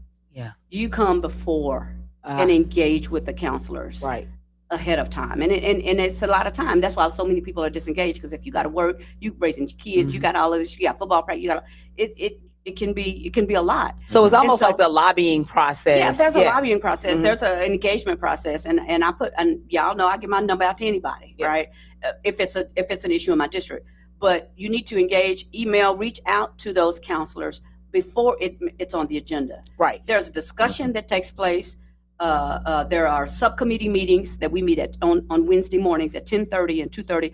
Everything that's on the 5 o'clock agenda has been heard at least twice. Mm-hmm. And they can come to that? They can come to those so they meetings. can come at 10:30? They can come at 10:30. They can come to the 2:30 meetings. They can't speak at those meetings, but they can sit and hear the presentation and all the dialogue that happens. Because oftentimes all of those questions are asked about, amongst the counselors. Right. And then right after that meeting, people are standing by. Can I talk to you, counselor? Yep. Go up and get information. I come in my office. I got some information I want to give you. Just raising awareness, educating everyone on the issue, answering questions, that kind of thing. And so when they come to the 5 o'clock, for the most part, we know how we're going to vote because we've already done all of the research at the discussions and in the meetings in the interim. So those are just the public meetings. Those meetings are on TGov as well. Right. But then there's a work group meetings amongst the council and people who are, for example, if an organization is vying for or wanting some type of a policy change, then there's meetings outside of that, away from City Hall. Right. So there's a lot that goes into getting to that 5 o'clock vote. Right. Mm-hmm. And so I can understand if someone sees something on the morning or the week of when the agenda is posted, and that's the first time they read it, and they come up and they speak and say, I want this or that, and they don't get. That's because you've missed all of the discussion, the other stuff, and the input. Yes. And so I would say, don't just look at the 5 o'clock. Look at all of the agenda items to see what's coming up, what's being discussed and considered before that actual final vote takes place. Gotcha. And so, and you do that by staying engaged, just like this election. Stay engaged the other 364 days. Because like you asked, is everything? Yeah, a lot of things that are being said, I want to do this, they're being done. Mm-hmm. But if you're not engaged, you don't know it. You don't know it. And so you're saying you're repeating a lot. I like to think we probably have to wrap up in about 7 minutes. Yeah, so I am going to read these last few and then comments. I want to go to how people follow you. Yes. Okay. We'll let you get the last word. We told them we was going to try to get off early, but yeah, we just knew that one because it's, the big show. So, okay. So Christy says, wait, hold on. Okay, she says they use faces that look like ours to divide and conquer, and that Vanessa has regular town hall meetings and she never sees the people who oppose her there. She also says that we want everyone to come to the town hall meetings. You can sign up on Vote for Vanessa, and the 4 is the number 4. Vote for Vanessa Facebook page to receive the newsletter so you can know when the meetings are. And don't forget how you inform the community at your town halls about issues. Look how she gonna tell you, Chrissy. What? Girl, she said she campaigned. She did say it, didn't she? Say she gave the precursor to it already. Yeah. Okay. And then Sharon has another comment. She said, "I'm just wanting to know the process." She said, "I didn't know. Thank you for that information. Mm-hmm. Now I understand, and thank you for explaining that. I understand now. Thank you so much." Okay. All right. Well, tomorrow is the big vote. Where do people follow you when you get to the poll and you get in the booth and it's time to make that decision? Why should they vote Councilwoman Vanessa Hall Harper? And also, are you guys offering rides to the polls? We are not. Okay. My campaign is not, but there are other organizations. The Terrence Crutcher Foundation as one I know is offering rides, and I think there are some others, but certainly the Terrence Crutcher Foundation. So I'm sure if you go onto their website, I'm sure they have that information. What was the other question? Vote for me. When they get to the poll, they got this. We 24 hours away. So these some you haven't people already early voted, but hadn't early voted. I for continued progress. I think even if you didn't know before this election cycle, I think our progress that we've been able to accomplish, we have been able to accomplish in District 1 is well documented. And so again, I have a passion, I have a calling for this work. And I will say when the Lord tells me to do something else, then I'll move on and do something else. Mm-hmm. But I want people to consider the progress that we've made. If you cannot walk around, bike around District 1 and not see any progress, then then you should probably consider. But if you're honest with yourself, I think everyone can at least say that there has been progress made. So I just ask for your continued support moving forward, that we continue to keep this train going. And it's not too late to jump on the train, right? Yeah, right. But keep this train moving for continued progress to improve the quality of life for District 1. That is what I ran on, and that's what I will continue to do. I will remain a catalyst for change, and I will continue to be unbought and unbossed. Some people take offense to that. I don't mean it in an offensive way. I just want to be clear that I'm here for my community above any and all other interests that place themselves above the interests of the people. I truly believe in power to the people. And so I've tried to govern in that way and in that manner. So if you want to reach out, you can. I have a website, voteforvanessa.org, and I'm on Facebook. Christy says I have an Instagram. Christy says.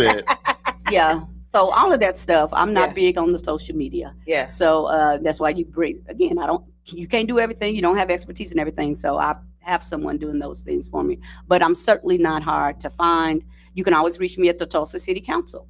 You go on the Tulsa City Council website, you will find, my email address and phone number of how you can reach out to me there as well. And so I'll see you at the polls. She be at Oasis shopping. She be 3 or 4 times a week. I need to go there right now. I need some bananas. All right, tomorrow's the big vote. So what's the highlight stuff? Okay, so once again, you can go to okvoterportal.okelections.gov. You can put your first name in, last name, and your date of birth. You can find out your polling place, and there is a sample ballot. I highly recommend that you print out that sample ballot, do your research, and then go ahead and fill out your sample ballot and just take that in with you. And then all you're doing is filling in your little squares or your little boxes. But we definitely want you to get out to the polls. If you need assistance, you can reach out to the Terrence Crutcher Foundation. And then there is another in the live. Tanisha told us about another one. Voterides. Voterides.org. There, you can do that as well. For those of you who are in District 3, then make sure that you do the comparison once again. Tanisha, and who's the District 3 counselor? Jackie Dutton. So do the side-by-side comparison and see, based on their platforms, which one of them better suits what you are looking for in a city councilor. But whatever you do, get to the polls.